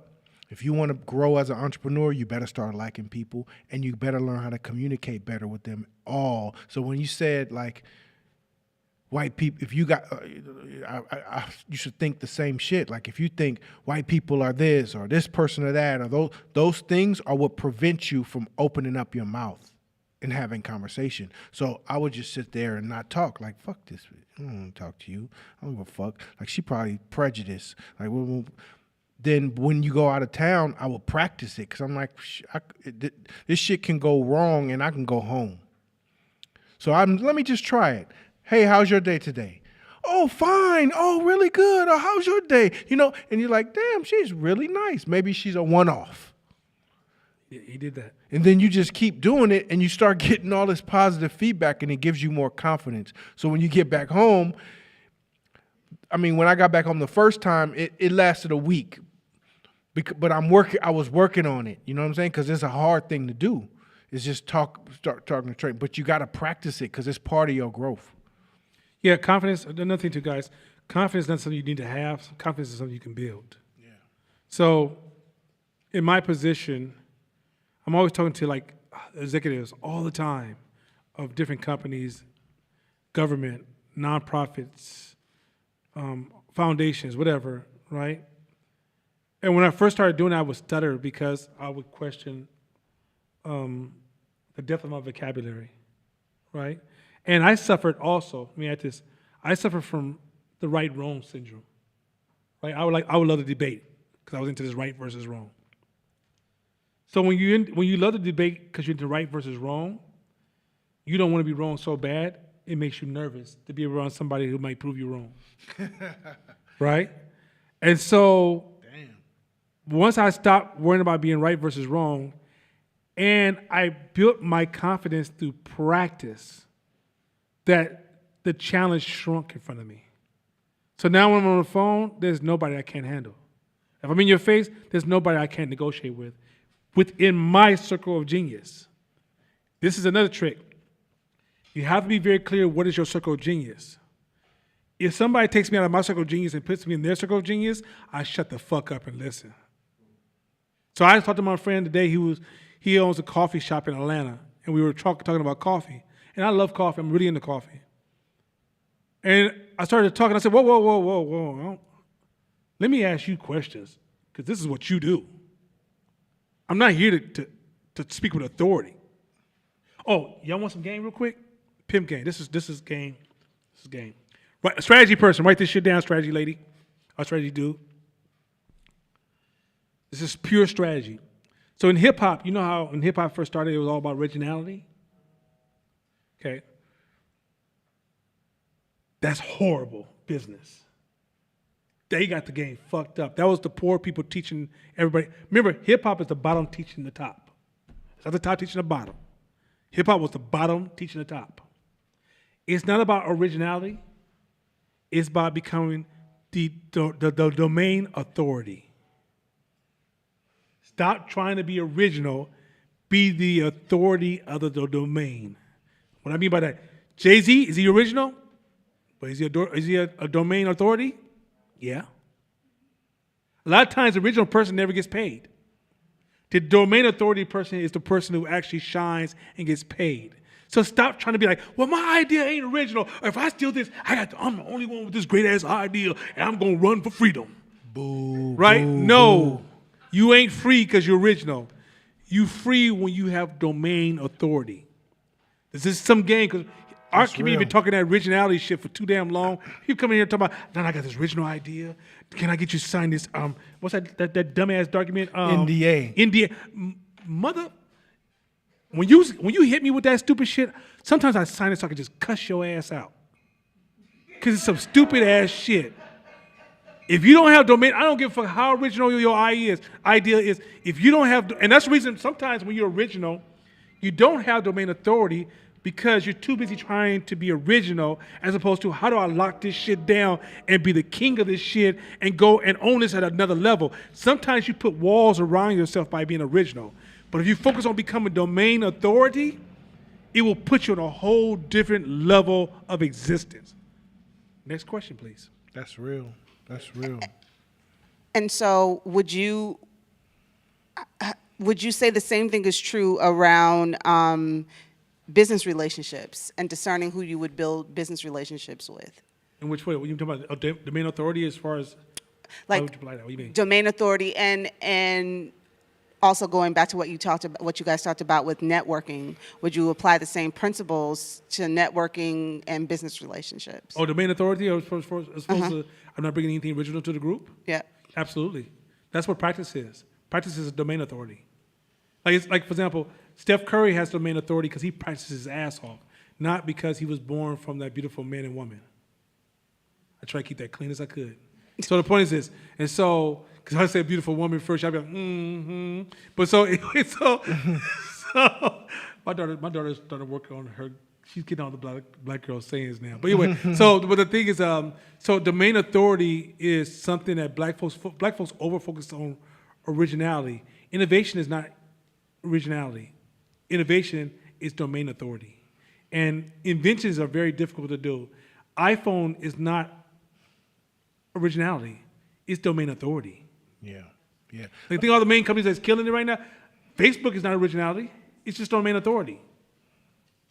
Once you really start thinking about this, you realize the leaders in this world are not original.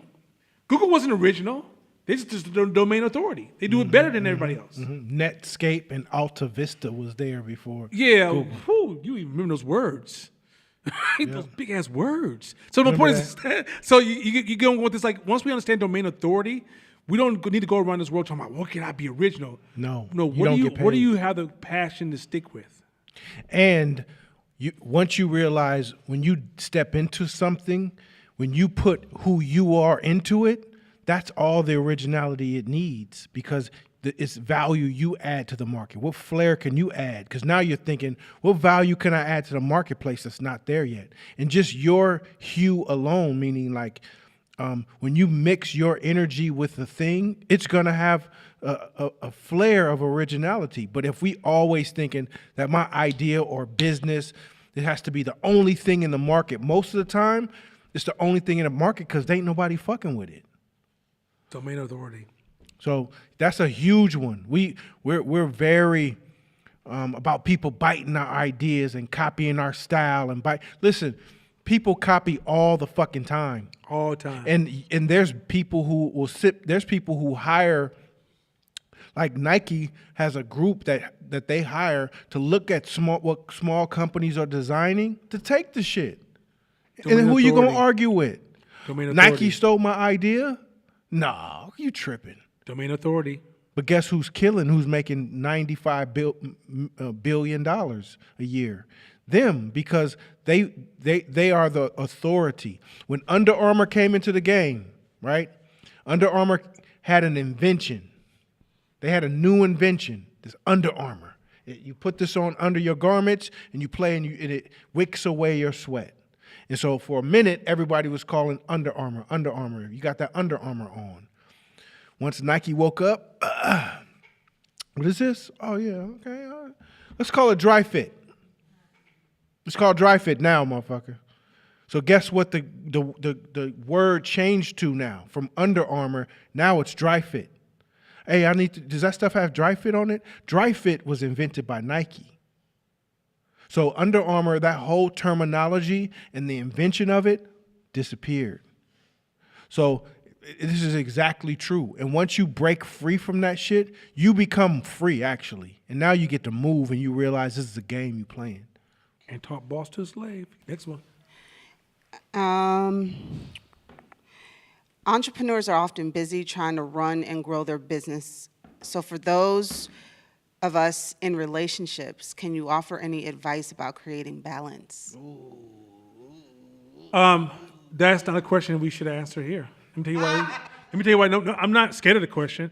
I just gotta see. I gotta know the dynamics of your relationship. What if you just told your significant other, "I'm about to take the life savings for a bad idea," and your significant other's like, "What the fuck? No, hell to the no." Right? What if your significant other knows that you've been trying a whole bunch of bad ideas? By the way, trying a lot of bad ideas to get a good idea is the way to go. But let's say you've had some really bad ideas, and you have a track record of just all these bad ideas, and all of a sudden now this idea it's gonna be the one. But one thing they don't see is they don't see the commitment. They don't see the integrity. They don't see the values of how you stand. They don't even respect, like, for example, there's so much to that. Or you might just have a fucked up person at the house. I don't know. That's like me, that's like you coming to me right now like, man, what's wrong with my woman? Brother, don't ask me that dumbass question.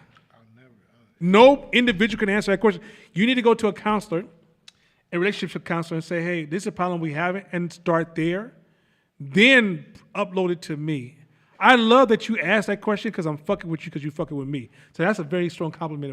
Whoever asked that question, that's a hell of a compliment. But don't let somebody from the outside answer that question because all they're doing is reinforcing your bias, and all they are is confirmation bias for you. What you are desirability bias. What you have to understand is that relationships are so complex. I never answer anybody's relationship question about anything. We was on a retreat, and there was a couple having beef on a retreat, and the guy went to talk about his girl in front of the guys. And I said, hey, dude, don't do that bitch ass shit. I said, because I don't know what you do. And don't put me in that position that if I start agreeing with you and y'all get back together, now y'all looking at me strange. I'm not doing this. This is some punk ass shit you're trying to do with me. So move your punk ass out this circle and talk about some other shit, but we're not about to talk about your woman in front of all these dudes. That's how I get down. And I'm consistent with that. I don't give relationship advice because it's too complex because nobody tells the truth about how they show the fuck up. Plus, people can't see themselves. It's not that you're a liar or you're an unethical person or you don't mean the best, but we really can't see. If we all can see ourselves, we all would all have better relationships. Yeah.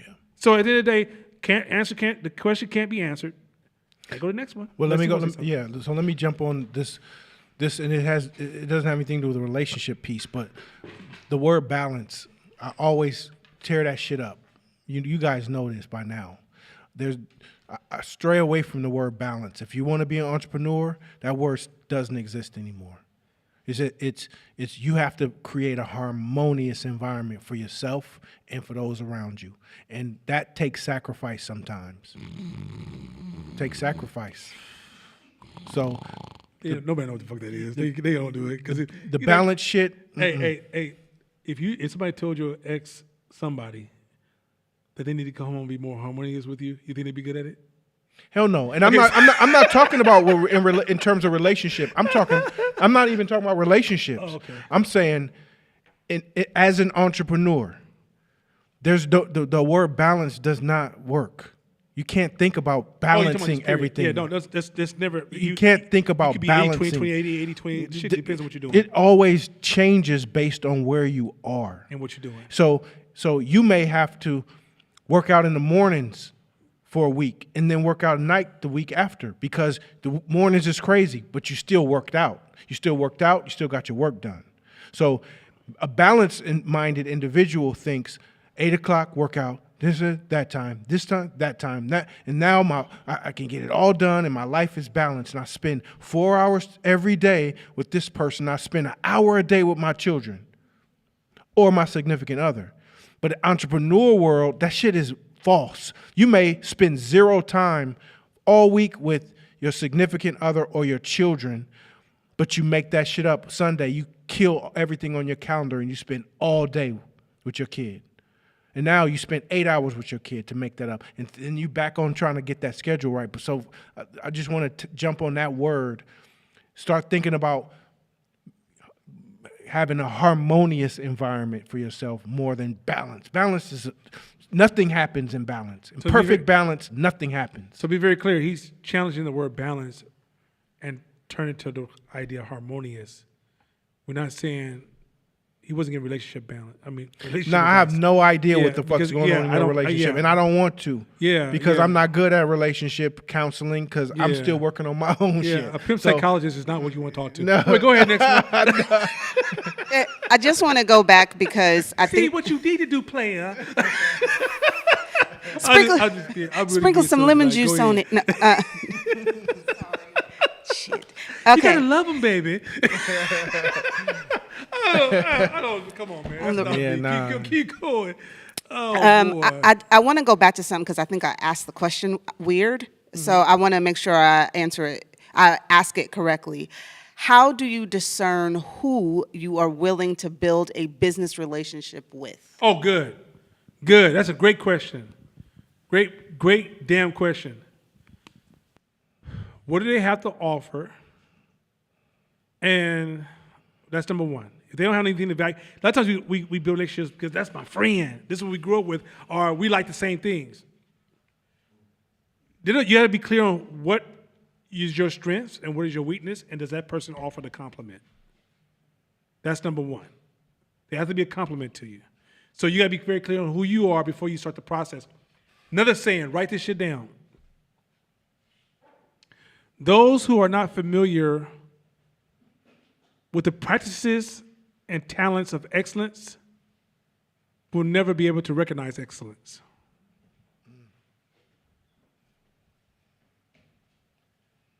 A lot of times, this is why we work on you first. You can't hire great people if you're not in a rhythm of being great. If you're in a rhythm of just getting by and surviving, then everything you're going to build relationship with is going to be mediocre. To rise to first be in a rhythm of a higher level. If you're doing the work to achieve a higher level, you can see higher level. Because you're in the practice of higher level. Many of us are so lost in the world of looking for approval and acceptance, and I hope somebody pays me. Oh my God.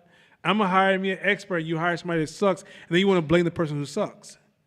It wasn't the person who sucks, it was you. And that's a hard pill to swallow, especially when there's money behind it.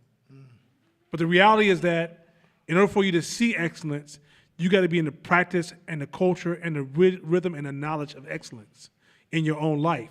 And then that allows you to be able to see excellence when one walks to the door, and it's like you're able to pull the sheep cloth off the wolf. Because you're in that rhythm. But if you're not in that rhythm, and most people are not, majority of people are not, this is why you are fooled. It's not. That's why radical responsibility is so critical, because it is a way to see yourself. Now, last thing, the person has to have a certain emotional level of intelligence, because you need friction for the business partnership to grow. So I create friction with him here and there, right? He creates friction with me. It doesn't even scratch our friendship. It doesn't even scratch my love I have for him. I see the friction. I welcome the friction as ability to challenge ideas, to make sure that I'm not coming in with blind assumptions that I can easily do unconsciously. He protects me from our friction protects me from my biases. If you're one of those people that grew up in a friction house that made friction negative, it's going to be hard to accept healthy friction.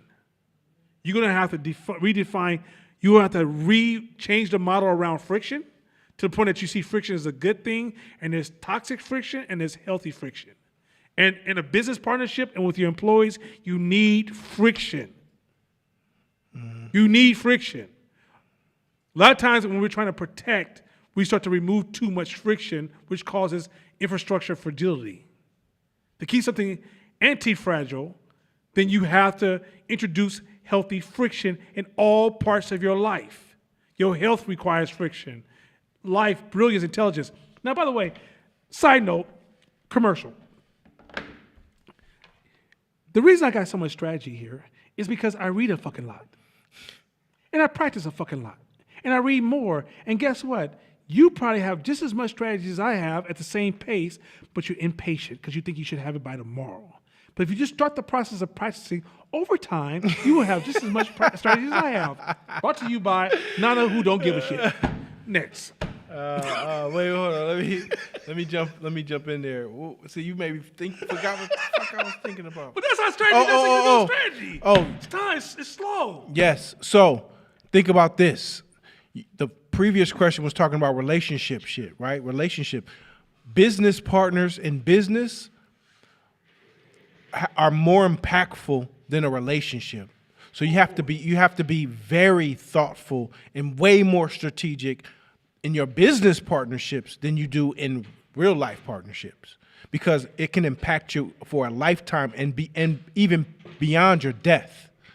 So that's why when it comes to those type of partnerships, you got to look at not what they're telling you, not this. is what they doing. What have they done and what are they doing? A. And then B is exactly what he said. Everybody's cool when there's no pressure. Everybody's cool when there's no tension. Be around those people long enough to study the behavioral patterns when shit ain't cool or when shit ain't popping or there was a mistake or a problem or a failure or somebody didn't show up for them like they thought that they should. Notice those moments because that will give you an overall picture because when you immerse them into a business setting, it's pressure, tension, fuck-ups, shit happening all the time. And so when you see them in a small setting, man, I didn't ask for this. To the waitress. Uh-oh. Man, what the fuck you doing? Uh-oh. We just eating. Imagine in business. We having cereal? When there's hundreds of thousands of millions of dollars on the line. So those are like you gotta be very keen in those situations. Yeah. And not just when it's people who have been best friends their whole life. And then gone in business together, and they never spoke again. Yeah. Well, how come you didn't? How come we never knew? It's because there was never no tension. There was never no pressure. It was. They didn't get to be really engaged when money was on the line, investments was on the line. So that's when you have to be very keen. And here's the thing too. Here's the thing too. Okay, so I'm gonna give you some. I'm gonna try to take this just a little step deeper. I'm not gonna add to what he said. But after you heard what we just said, I would then be looking at first podcasts about partnerships. If I can't find anything, I'll look at some YouTube videos on partnerships. Then I would go look for books that has high volume sales so I can feel informed to make that decision because it's that serious. What I wouldn't do is say, hey, not in court said. See, this is the entrepreneur shit. This is how we move. So he will inspire me, go, huh. And then I'll be like, oh, what book did you read, bro? Yo, I read this book. Next week he see me like, oh yeah, I got that book too. And matter of fact, I got this other book to go along with it. I'm home, I'm going to get it. I'm not waiting for, that's the boss versus a slave. I'm not waiting for the master to tell me I have access. I'm being a boss about my life. I'm going to get it. I'm taking this life down. And I realize if I fail, I don't get to blame him. I don't get to blame Nana. I get to blame myself. So radical responsibility is that you use these moments when we get these fast answers to say, oh, okay, you give me a clue on which path I need to take now. Because part of this class is designed to train people who are trying to develop momentum, and then we're helping them maintain their momentum. We're not trying to get you off the couch. If you're on the couch and this is just a nice song, we don't have no problem with you listening. But I'm not really focusing on serving you because that in itself requires for us to have a PhD in psychology. Next question. There's 4 questions left. Two Okay. of them are mindset and 2 of them are money. Let's run them. And I think we have 1 question in the house. Okay. How you want to? Give me The top. Give me the top 2 on that paper first. Okay. Oh man, that was hard. Okay, so can you talk a little bit about mental conditioning and why it's so challenging to break the habits our parents put on us? It's hard, and I can make it a little simple. So the book we're going to do next year, Liminal Thinking, is really about re-engineering belief system. And Coda Extraordinary Mind attempted to help you re-engineer the belief system, which is what your parents put on you. But here's the other thing too. You're not divorcing the feedback loops. Rather than just centralize it, right? The centralized answer. If you're listening to the same things that the parents, the culture you came up in that listened to, you're eating the same foods, you're having all the same celebrations, same events, same holidays, same reaction to a new baby, same vacation responses, it's no longer your parents. It's the environment that was engineered or that they lived by, that was engineered around you. You're still taking feedback responses from that same environment. In order for you to think different, you got to also sometimes have to do different. And, like, for example, he talked about traveling. One of the things that people don't tell you who love to travel is helping them think different, because they get in different environments where their form of thought is not the feedback loops that's around them. Unless you're that kind of person that when you travel, you do the exact same places. You go and stay in the same kind of hotel, you eat the same kind of food, and you go to the same kind of entertainment. Then you're manufacturing the same feedback loops. Start doing things you usually don't do to help you slowly break those habits. None of this shit is fast. Change is like moving a big ass ocean liner as opposed to a tugboat. It takes a minute to make that goddamn turn, right? But if you following all the same feedback loops, what's reinforcing your beliefs is those feedback loops. I think the other thing I would add is that you personalize, you got some rich ass story. You probably live through stories. You probably tell stories about, my mama told me when I was young, my uncle told me, my cousin, my niece said that, I always believed because when I was younger, my nephew, those stories are your nails in your coffin. Those stories don't mean anything. Yeah, so to add to that, two things is one, like you said, it's beliefs. So if you want to change your situation, you got to change your beliefs.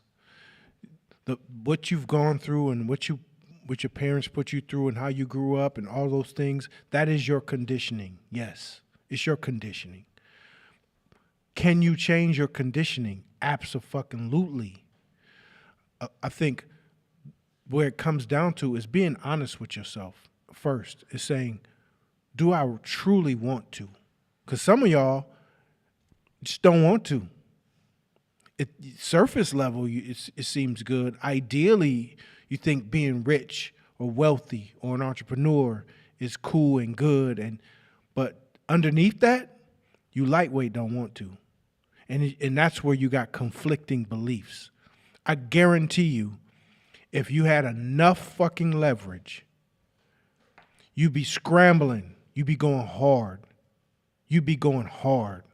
And so I don't know if you remember that when I first started this class, I was so intense about that, right? So intense. Why are you here? Remember that shit? Because us entrepreneurs think like that. We go like, motherfucker, this is do or die. So this information is valuable and I'm using it. I'm not wasting it. I'm not wasting a day. So, but I think the what I've learned over time, talking to a lot of folks, is that, man, it sounds good to talk about. The idea of having more money in your bank account than you do now it feels good, but you don't have strong enough reasons to change your beliefs that the people that you love gave you. Your mom who gave you life and your dad who gave you life, they gave you those beliefs. How dare you change them? How dare you become more successful than your mom or dad? That's just internal to some of y'all. You gotta want, like, that's really the truth behind it. And if you can sit down and be honest and say, well, how much do I really want to do this? You'd be surprised at what your honest answers will be. So here's 2 books. I'm gonna give it to you right now. If you're serious about this game, go get this shit. Go get it. Like go get it. Mm-hmm. All that shit about waiting on somebody the fairy godfather to come and deliver this game to you. Cut that shit out. The first book is Deviate by Bo Lotto. Beau Lotto, like lottery, Lotto. And the second book is gonna be Liminal, which one we won't teach this book next year. It's called Liminal Thinking by Dave Gray. Those books will help you seriously. One is more neuroscience, but it's all spoken in common language. It's going to help you. These are very strong, high-level books that can help you really re-engineer your belief systems. If you really going to get this shit, you ain't waiting for me to put out a podcast. You gonna grab this book, and when you ain't listen to a podcast, you're going to turn that radio off in your car, and you're going to start playing these audio books and just listen to this shit to help you re-engineer your beliefs. You're going to start saying, oh, shit, I can do this shit, and here's some tools. Yeah. Right? Now, we're going to give these tools to you, but you better not be the person. Whoever wrote that shit, you better not be the person to come back to me and say, no, I'm still here. I haven't read the book because I haven't had time because, I'm going to get to it. I did buy the book. Don't tell me that stupid shit you bought the book and you ain't read it. That shit don't give you no extra points. I don't give a fuck about you like that. Next question. Liminal Thinking by Dave Gray. Liminal. So Liminal. Oh, let me make sure I said this right. Liminal. God damn it. By Dave Gray. And if you have audiobook, it's free on audiobook. But also, when we give you guys these podcasts, a lot of these questions and a lot of these solutions were already a hint in the podcast. So Liminal Thinking and Deviate by Bolado. Next question. What advice would you give someone that is trying to change and make their personal health a priority when they are so busy with their business? Is because you have a false sense of the terrain that you're traveling. It's almost like thinking, I'm going to run from here to LA with no bottled water and no food, right? Not realizing that it's like in sports and wrestling, if you lose the balance, you start to underperform at some point in the game. Exercising is what allows you to maintain a consistent high performance. So so what you're focusing on is speed over velocity. You want to move fast, but thinking that you're covering distance. Velocity is how far you move. Speed is how you're moving fast, but you may not be going that far, right? So a lot of times when you're busy, you're moving really, really fast, but you're not really traveling that far. And I promise you, if I look at your bank account, it'll improve itself. Velocity is when you're using less effort to move way further, right? And in order for you to gain velocity over speed, you got to find balance in your life, and you have to become smart in your movement. So the reason you work out is because when you're working out, you're also going through introspection and reevaluating and processing. We forget the value of fucking processing. Creativity, innovation, and change comes from processing. When you're busy and you don't give time to really process properly, then you're making reactionary decisions, and those reactionary decisions got you running in a circle like a hamster, right? When you work out, the chemicals that your body releases and the way your body responds to the workout literally is like a form of meditation that allows your brain to go back and through a process of introspection, produce new solutions. Also, it helps you shape your emotions to make the best possible decision. Okay, y'all, let me fuck y'all up a little bit more. When you work out, you introduce your body to stress. And then when you finish your workout, you turn it off. You know what you're doing? You're stress building. So when you're in a situation at work and you get hit in the mouth, bow! Because you've been training in stress building every day, you do this and you go, okay, this is what we're going to do, y'all. But if you ain't been stress training, you do this, motherfucker, fuck you, kill everybody, I don't give a shit, blow this motherfucker up, I don't give a fuck. And the next thing you be like, oh, damn, I lost everything, huh? Jesus Christ. Right? You have no stress training. Stress training is working out because you're physically introducing stress to the body and you're telling your body, okay, I'm going to give you hella stress and then I'm going to turn it off. So it's safe stress training that when now you're in the midst of the battle, you're trained to handle stress. So stress training enhances thinking, improves decision making, and increases velocity. Why you want to ask that question again? Go to the next question real quick so we can get another one in. Well, let me jump in real quick. So, do not have and or thinking that I either can have busyness and success or a great body. They are two things that are necessary for each other. Your body has to always be in a constant state of growing, moving, expanding, tension, soreness, because that's also a reflection of your business. So the whole, the weirdest part of the pandemic for me is waking up and not being sore. Because for years, 10, 15 years, I'm sore every day. Some body part is sore. And that always reminds me, A, I'm getting better, I'm growing, and B, to get comfortable in pain and being uncomfortable. And that way in business, it is a perfect segue for your success. Do not think that I'm so busy in business I can't work out. That's the biggest fail that you can have. Fucking find an hour. And if like I don't move unless I work out. I work out and then I have to do that shit. I don't care how busy I am. The last 2 months have been fucking bananas. Yeah. I still gotta go spend that hour in the gym. Period. He did. I witnessed it. And here's you know another thing too. This is something that I'm sure Shakina is about to put on her. And Shakina is not trying to be a preacher, so take the robe off. But here's the thing: you don't realize how much you deteriorate until you train. You will, like for example, those of you who are not training, you don't know how bad you're out of shape until you find out how bad you're out of shape. And if you ever get in shape and you get out of shape again, you realize it's so close to death. You don't realize you've been dancing next to death and been too numb to even feel it. And so you think you're moving with velocity, but yet you're really running at half speed, but it's fast to you because of where you at. But once you train, you'll give a higher performance in those 8 hours, because rarely do people ever really work 8 hours straight. You'll be going 100%. But if you train, you use that time totally different, and your level of efficiency goes up by far. So you can't even sense how fucked up your body is because you got used to it. You won't tell you're fucked up until you put your body under stress. You realize, oh shit. Because when COVID took me down so low that Shakina challenged me to a push-up contest. I think I got to 10 and I started straining. And I said, what the fuck? I ain't never felt this before, right?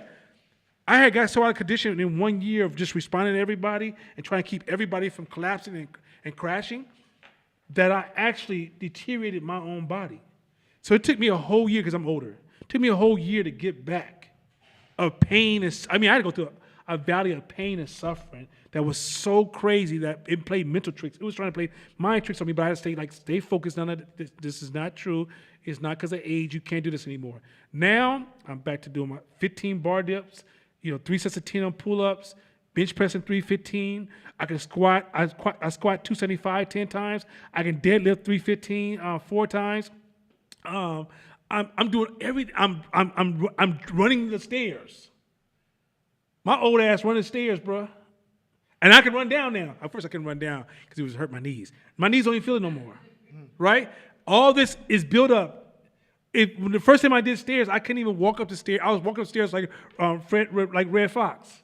I was like, oh goddamn, oh shit, right? And stopping and having conversations to stall, right? Oh man, how your mama doing? She good. So the point is that I'm cycling 30 miles and doing heels and literally just almost dancing in my head. If you ever watch Shakina, she dances when she cycles, but almost dancing in my head. Because why? I built myself up to it. And I'm at a performance level now. I'm like, how did I even get to that other performance? And what does it do in business? It makes you lazy. It also allows depression to kind of slip in a little bit. Like, that was a hard day. Yeah, that was really fucked up. But you don't drink or smoke. I guess you just got to sit here feeling sad. I guess you do, because you ain't got anything else to do. Get your ass a gym. Get your big ass. That's what I used to tell myself, and let me tell you what really broke me. Hanging out in Las Vegas and seeing all them stomachs on the men. I said, hell, I can't do this. I can't. So some days when I'm working out, I'd be like, I don't want to work out today. I'd be like, Las Vegas. And I go work out really hard. I know you're lying. I always say Las Vegas because the stomachs these dudes had, they had on expensive ass clothes with guts just like, and I was like, I'm 54. I want to die without a stomach. I'm not talking about a little bit of stomach. I'm talking about they had like they won all their beer contests. Pregnant. Yeah, they got twins up in them motherfuckers, right? So I said, yeah. So every time I see them, and some of them men were like 30 and 40, hair cut clean as I ain't got no hair. Their hair hella lines, hella tight and shit. Beard all black with line, like motherfucking like Fairy Godfather shade the motherfuckers, right? And stomach. And I said, I'm walking, and another thing too, and then I'm dating this little young woman. And her little ass want to run up the stairs. I can't be downstairs, trying to send her hand messages. I'll be up there in a minute, right? I gotta run with her. Right. That's a beautiful thing for me. I got a daughter. I'm an old ass brother with a daughter. Daddy, get on this floor with me. And she don't know how to stay in one place. Now let's go over here. Let's get back on the floor again. Let's go over here again. Ooh. I had to get my wind up, right? So I'm just saying, like, it transfers to business in such a cold way, and you'll realize, me and my business partner, Mashama, we all realize you can't afford not to work out because you are underperforming and you can't even see it. Yep. You had time for more? All right, go ahead. You are both two of the wealthiest people I know. So I'd like to know more about the type of mindset it takes to achieve what you two have. What is your view on money? How do you feel about it? Oh, that's a good, you should have started with that question first. That's a good philosophical What question. what is your, how do you feel damn. about it, and what is your relationship with it? I hug it every night and make love to it. I'm just playing. I'm just being silly. No, that's not my answer. That's not, I just couldn't wait to say some stupid shit. Okay, no, in all honesty, okay. Can you imagine him kissing some dollars? Ooh, where you going, dollar? No, it ain't that serious. Okay, let me throw a couple things at you that's different than you would expect to hear from me on a serious side. In 1492, if you became successful, before 1400s, if you became successful, is because you had to steal from somebody else. When science was created, you could become successful and so can somebody else, and it will have no conflict because we learned how to magnify. You didn't have to, when you were successful in the past, this is my land, these are my cows, these are my sheep, I'm successful. So that's why a lot of ancient books kind of demonize rich people because often it came at the exploitation of poor people. As I grew, my next stage was, once science was created, that rule no longer applied, but still people held on to that idea. So I can become rich and there's still plenty of resources because we think like the dollar doesn't depend on gold, actual gold. So there's no scarcity around money. Money is plentiful and replenishable. And in a capitalist society where people are always spending it, it's always moving, right? You just got to get in the right position to gain it. 2, once I started to learn how to think as a free man, I realized you need resources to build and create infrastructure for freedom. So in this class, I teach social responsible wealth, which is you don't gain wealth to be a rapper, an immature rapper in a video stunting on people. You gain wealth to invest in things that matter to you. Because for me, when I made my first $500,000, I thought, I'm about to go buy hella shit. And I did. And my life felt no better, none. And if I have a brother across the street who's struggling and I'm flossing, I don't feel the same. If I have a community of people who are dying at a high rate, I don't feel the same. And I realized I had to realize that what made me really happy was close friends and good food and traveling. Those are things that really made me happy. My family, my children, those things made me really fucking happy. So once I realized my life was really actually simple, I simplified and became clear about what really makes me happy. I'm hardcore about my money because I'm hardcore about investing in my people. So because you're not going to die. If you made $10 million, you're not going to die with it. Let me be very clear. This is not meant to die with. It's going to go somewhere. Don't act like you're going to really control it because once you die, it's going somewhere, not where you think it went. What you have to understand is that while you here, the money should give you the ability to invest in sustainable solutions that leave impact in this world that your children can benefit from. Right? Create environments that secure your future seeds. Becoming solutions for the world, right? Because giving gives us more joy than taking, right? But at some point, you got to take to give. And so, in a sense, money doesn't define me like that. I don't go out my house and stunt. I wear nice stuff, but I realize that, what stunts more than the things I have is who I become. Mm-hmm. When I walk outside, my posture is strong. When I see people, I greet them as if I'm welcoming them into my family, not I'm coming into, I'm introducing myself. I don't do it. I do it unconsciously because I built this person of me so strong that I can have on Levi's and somehow I'm going to come off as if something's going on with me, right? So money has to be at some point. It's a target, but it shrinks. But you're serious about it. But it does shrink because it's replenishable. Other thing. A lot of times people tell me this in business. Oh man, I had to buy this new machinery. I had to buy me a logo. I had to buy a website. I had to buy some copy. I had to buy this new sign. Or I had to buy some new floors for my business. And I say, could you stop? Why? In business, I'm not buying anything. In business, I'm investing. And I'm looking how I can get a return on my investment. So when I hire a new employee, I didn't buy new labor. I invested in a human being to increase my profits. When I got a website, I invested in a website to increase my profits.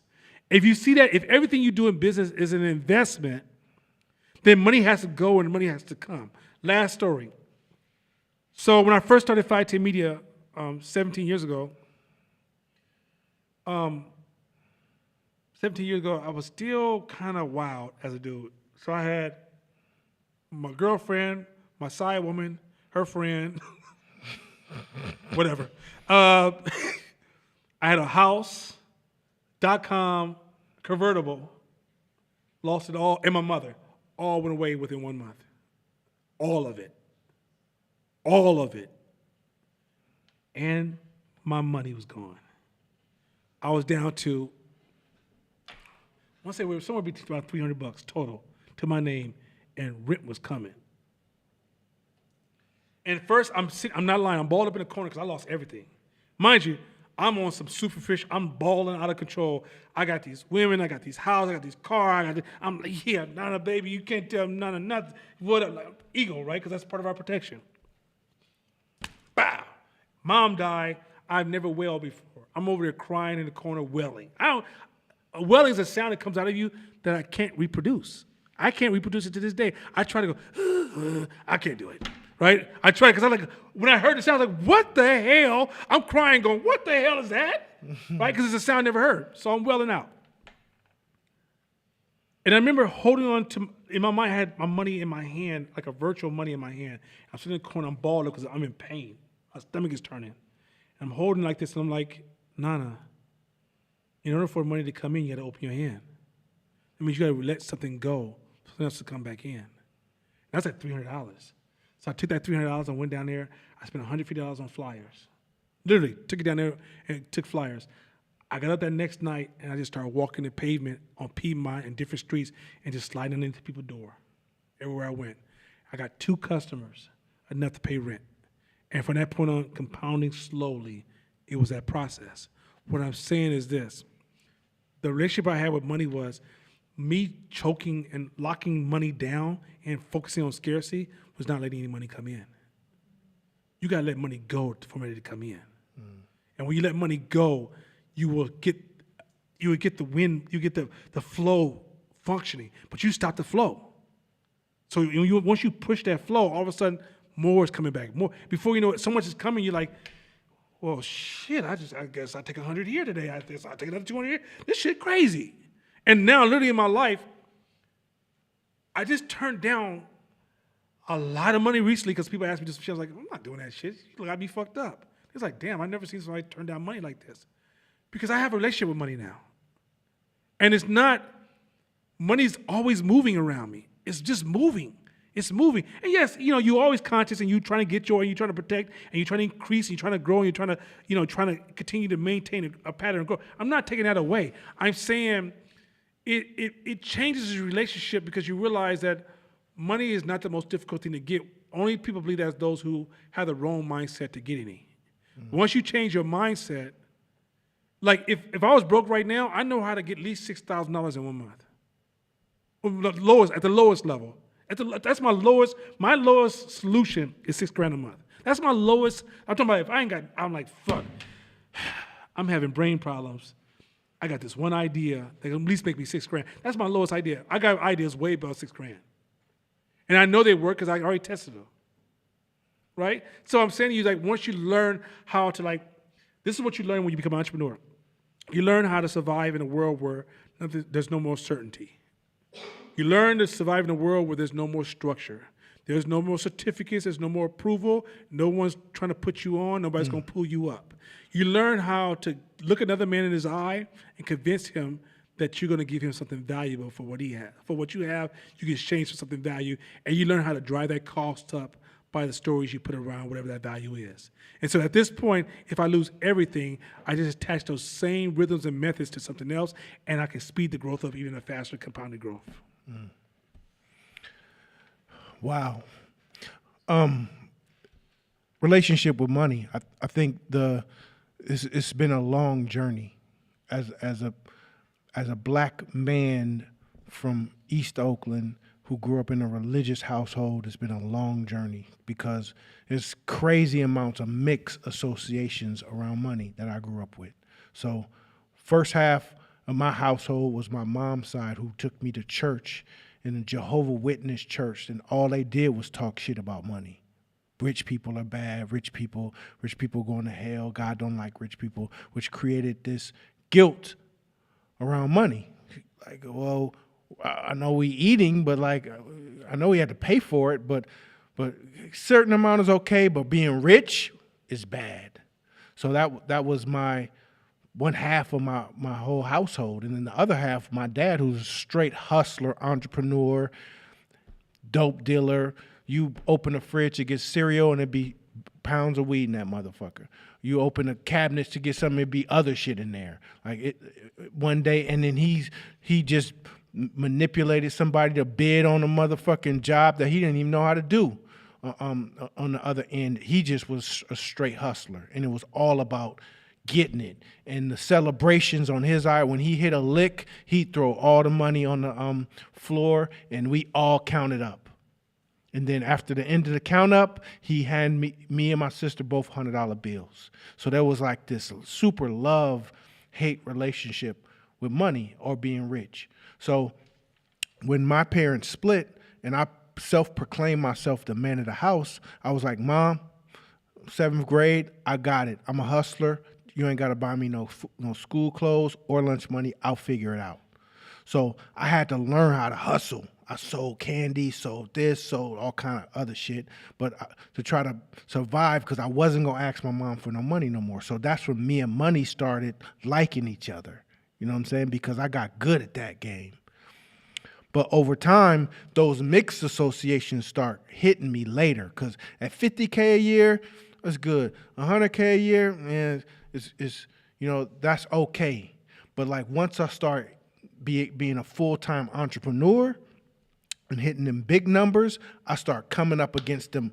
Oh shit! The first time somebody called me rich, like, oh, that shit, y'all talking about me.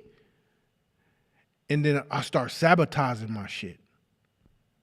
So I had to relearn and start figure out, like, the reason why I can speak on it, because I had to sit there and figure out what is my beliefs around this shit. Where did it come from?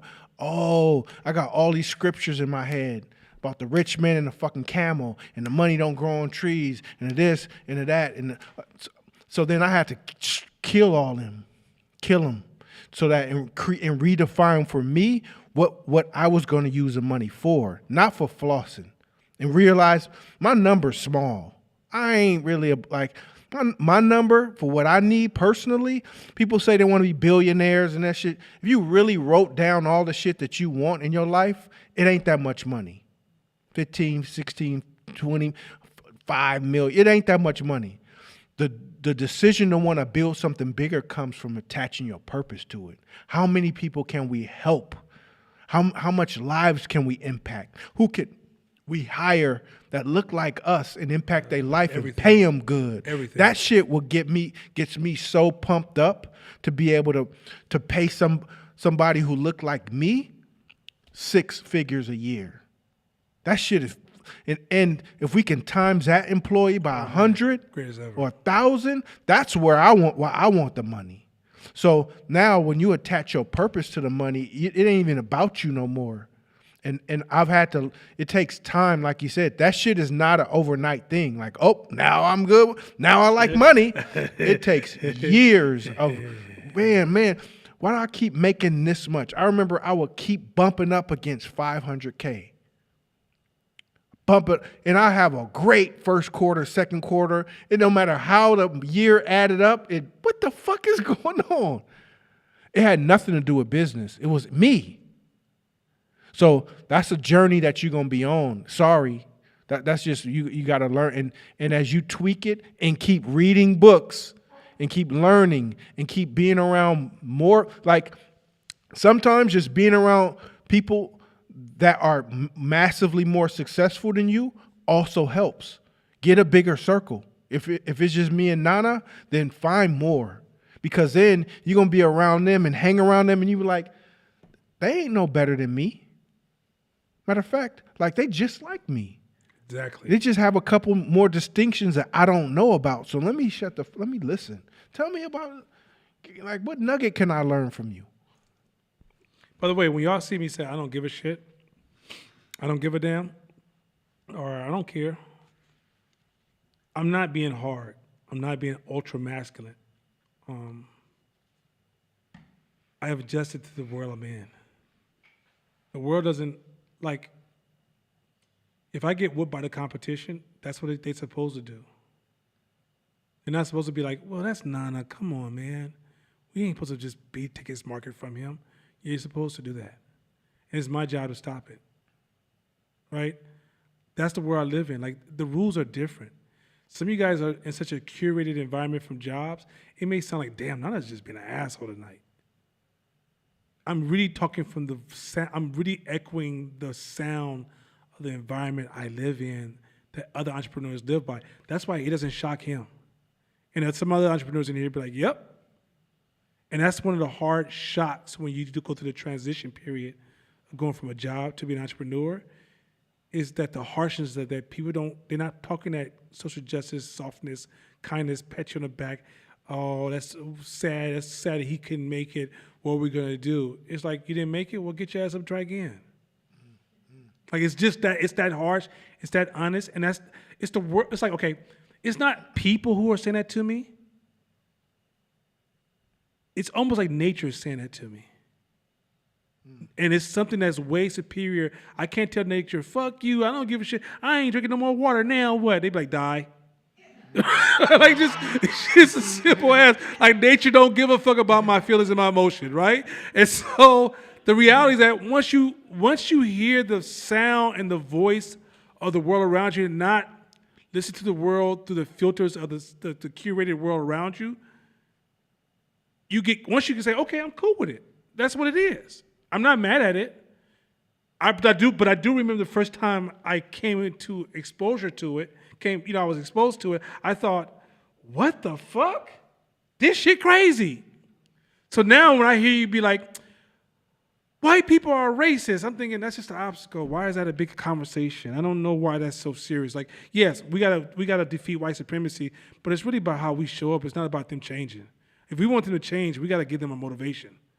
The world gotta be different for them to change. If we leave the world the way it is, they have the right to be the way they are. So we can't expect them to be any different if we're no different. Mm-hmm. And so my brain just instantly says that. Like, it's just, and so you'd be like, no, why do you feel? I'd be like, I don't give a fuck. You'll march with us? No, gonna hurt my feet. Why would I do that shit? Right? Mm-hmm. And I don't like to hang around them people because all they want to talk about is what they can't do. And I'm like, that doesn't make any sense. My brain is always looking like, whatever I think I can't do right now, I'm in purgatory of, as soon as I find a way though, my brain is always doing this. As soon as I find a way, because I believe there's a way, I just don't know what it is yet. I'm not saying, well, that's what it is, so just abide by these rules, take your ass home, and obey the rules, because that's all it is. Mm-hmm. So I move so differently that when I say, I don't give a fuck about your feelings, it's because I'm trying to tell you that when you get out here, nature's not gonna give a fuck. Other human beings are not thinking about you like that. They're too busy thinking about themselves. So when you say, hey, everybody, what I look like? And they'll be like, we don't give a fuck today. You be like, oh, I see, I've never been seen before. They're like, oh, shut your ass up. Go die. Hey, like money. Not saying you love it and make it your God, but like money. Learn to like money. And all that. Anytime somebody talk that bullshit about this and that money, that's not you. Fuck that. That's not how you think. That's you, and that's why you probably broke. I like money. I like money the same way I like air. I don't fucking talk about it all the time, and I don't floss with it. I just like I breathe it, and I'm grateful for that it's Motherfucker, abundance. look at me, I'm rich, bitch. You know what I'm saying? Like exactly. Like it's air. You need abundance of it. You don't want to run out ever, and you want your children to have it, your children's children to have it. Like you don't love it, you don't worship it, Got this air. but you for sure like it. And if you ain't got none, you ain't in a good mood. Yeah, it's just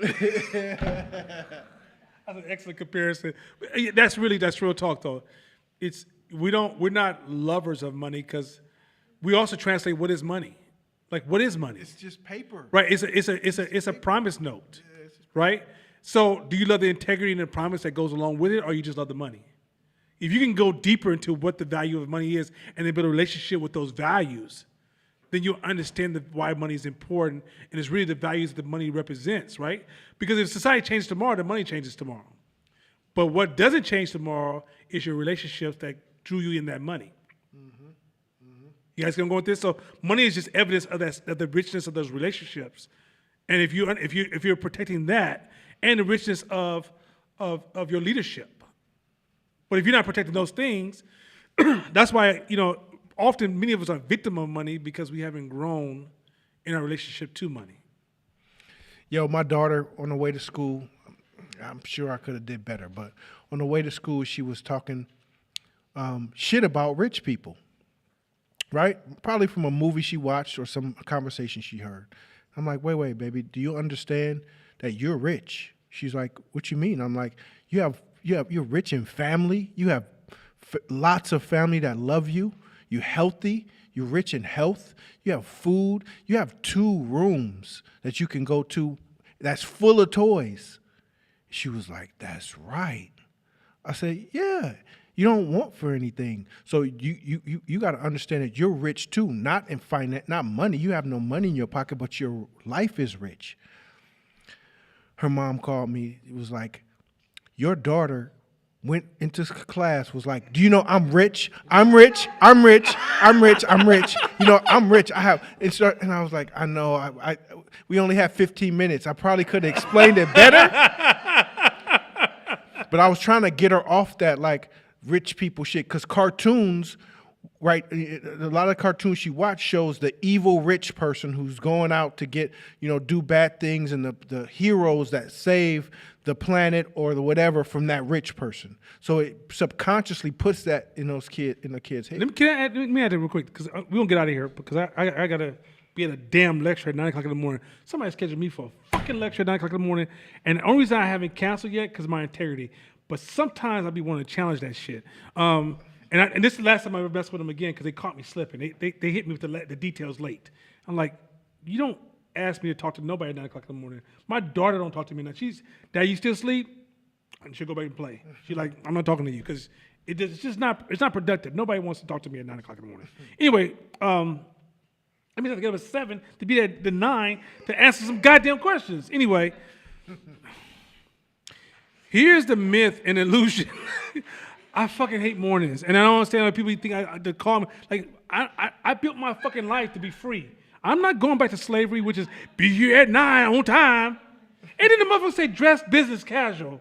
If you don't get your punk, anyway, man, I promise you, they caught me slipping, and it's my fault, and I'm taking responsibility. But it's gonna be the last time they're gonna catch me slipping, because I'm not gonna do it again. And you know what I'm talking about, and I ain't gonna call out the name because it's my fault. I'm gonna own it. I made a mistake, and I let them catch me slipping. But next time, what I'm going to do different is I'm going to ask more detailed questions, and I'm going to have a list, a read-off list. Okay, I got 5 questions to ask you before I say anything. And I'm not doing any more lectures to people who I can't talk to. I hate being a narcissist telling people what they need to do with their lives, and I don't even know who the crowd is. I hate that. Anyway, side note. which means I had to change my model, right? Because in the end, I did it to myself. Good. Anyway, side note, here we go. There's this illusion that rich people made a deal with the devil almost. And the only reason they're successful is, Illuminati. yeah, whatever it is. I mean, but I think it's kind of implied. We say the rich people. Here's a rule of business that another strategy person. Strategy. Get your pens and papers out, or get the crayon. Strategy Take your banner. daughter's crayon from her just for 1 second. Strategy banner. Strategy banner. Yeah, we need to have a strategy banner, Josh. That we thought start saying new strategy banner, right? But strategy banner. Here we go. When you start a business, when you start a business, you will have a group of beliefs. But as you grow, you may become the opposite of those beliefs. Because many of you guys are judging. Think about this. If you're the president of the United States, you're not running a household. You're not running a block. You're in charge of 350 million diverse people. Meaning that a small mistake, by the time it gets to the end of the funnel, is huge. Right?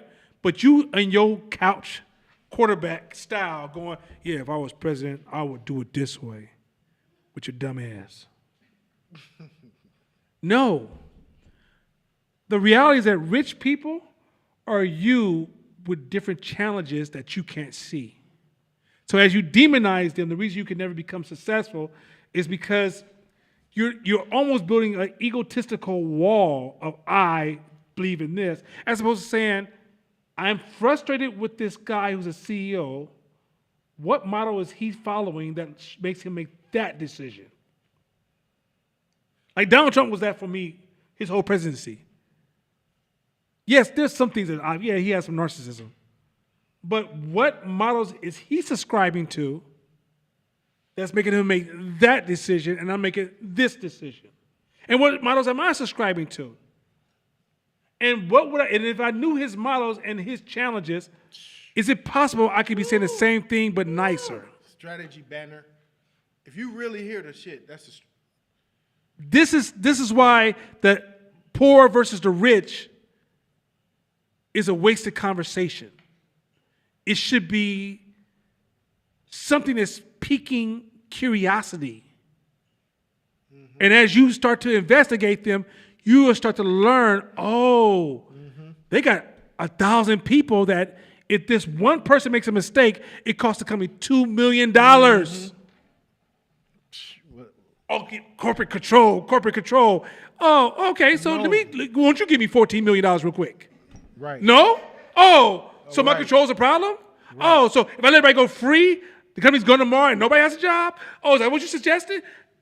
Wake the fuck up and learn some other shit. Stop talking to your water bottle ass or the water cooler ass friends who have the same feedback loops, who see the world from the same perspective, and realize that you're a victim of relativity. Relativity is from your particular angle, this is the way the world looks. When you're poor, the world looks different than when you're middle class. When you're middle class, the world looks different than when you're rich. None of those people are evil. They're just dealing with different problems at different levels. So, real quick, that's why you work out. I know it sounds weird that I'm correlating the two. That's why you work out. This my damn self. That's why you work out and hit the gym.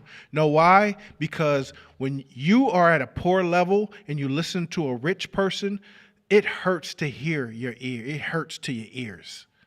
So you naturally want to say, oh, that shit hurts. But if you are comfortable with tension and being uncomfortable, you're willing to sit and say, well, maybe that thought process that I don't like so much is what I'm missing to get to his level.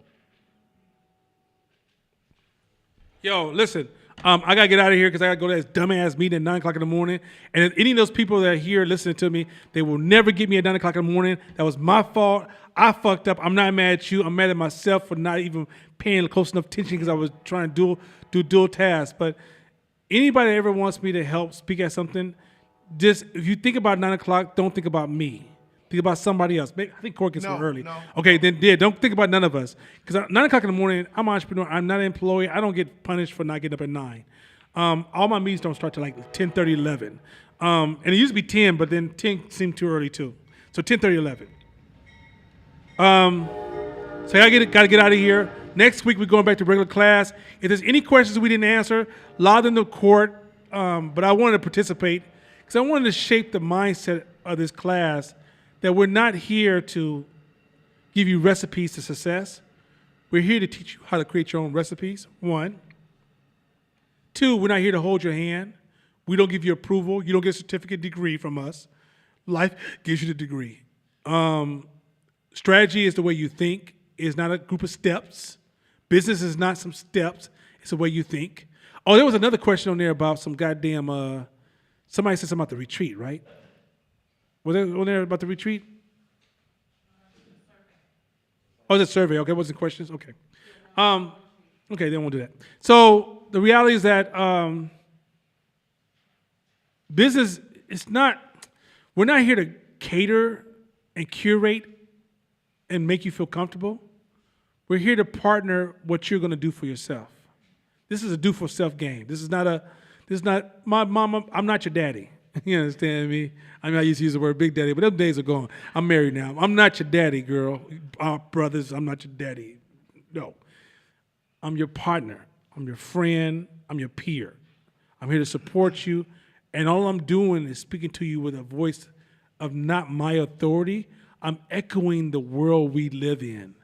And this class, number 1, is going to prep you first to be the owners of all these strategies we're going to introduce to you. If we give you all, if we started with my part of the class first, I promise you, you would take it and your ear filters, your ego, your belief systems, your emotions would take the word I and turn it into A. And you're like, I didn't even say that. Well, that's what I heard. Yeah, of course, you're right. But court is literally, he's conditioning you and he's priming you just to take a little bit from the classes that go from July to December. And whether you know it or not, he's gave you the introduction to almost everything I'm going to teach. I'm just going to then take it to like a different level and give you deeper principles, but he's already started introducing the principles to you. But we know from working with people one-on-one, we think teaching people is just telling them something and then they hear it and they're going to somehow match our mindset and do the same thing. But from teaching so many people over the years, you realize that it's stages to get them ready to learn at certain levels. If you give people stuff, like some of the books I read now, I remember trying to read some of these books 7, 8, 9, 10 years ago, and I couldn't read them. I literally couldn't read them. I read them and I could read it, I could hear the words, but the thoughts were so complex they would almost make my head hurt, right? Now I read these books, and some of these books are like elementary to me. That's not a reflection of any superpower, that's practice and leveling up through practice. So in this membership group, you're going to level up. But stop trying to get to, well, what do I do right now? What can I do tomorrow? It's just like somebody said, how do I lose weight by next week or get ready for the summer? Well, you didn't get fat. You didn't get fat that fast. How you gonna lose the weight that goddamn fast? And if you go lose it that fast, as you guys know, when they go get their bodies cut up and get them stomachs squeezed, they end up getting this weird fatness because they don't have the lifestyle to sustain it. The reality is that in business, it's the same rules. I cannot respond to your personal urgency because that's not how this shit works. So, with that being said, y'all thank Josh for that early-ass, whack-ass introduction where he just tells at the last minute, we online. I don't trust this, Josh. I tell you, I just don't trust him. So with that being said, we out of here. Peace. Off. See, Josh?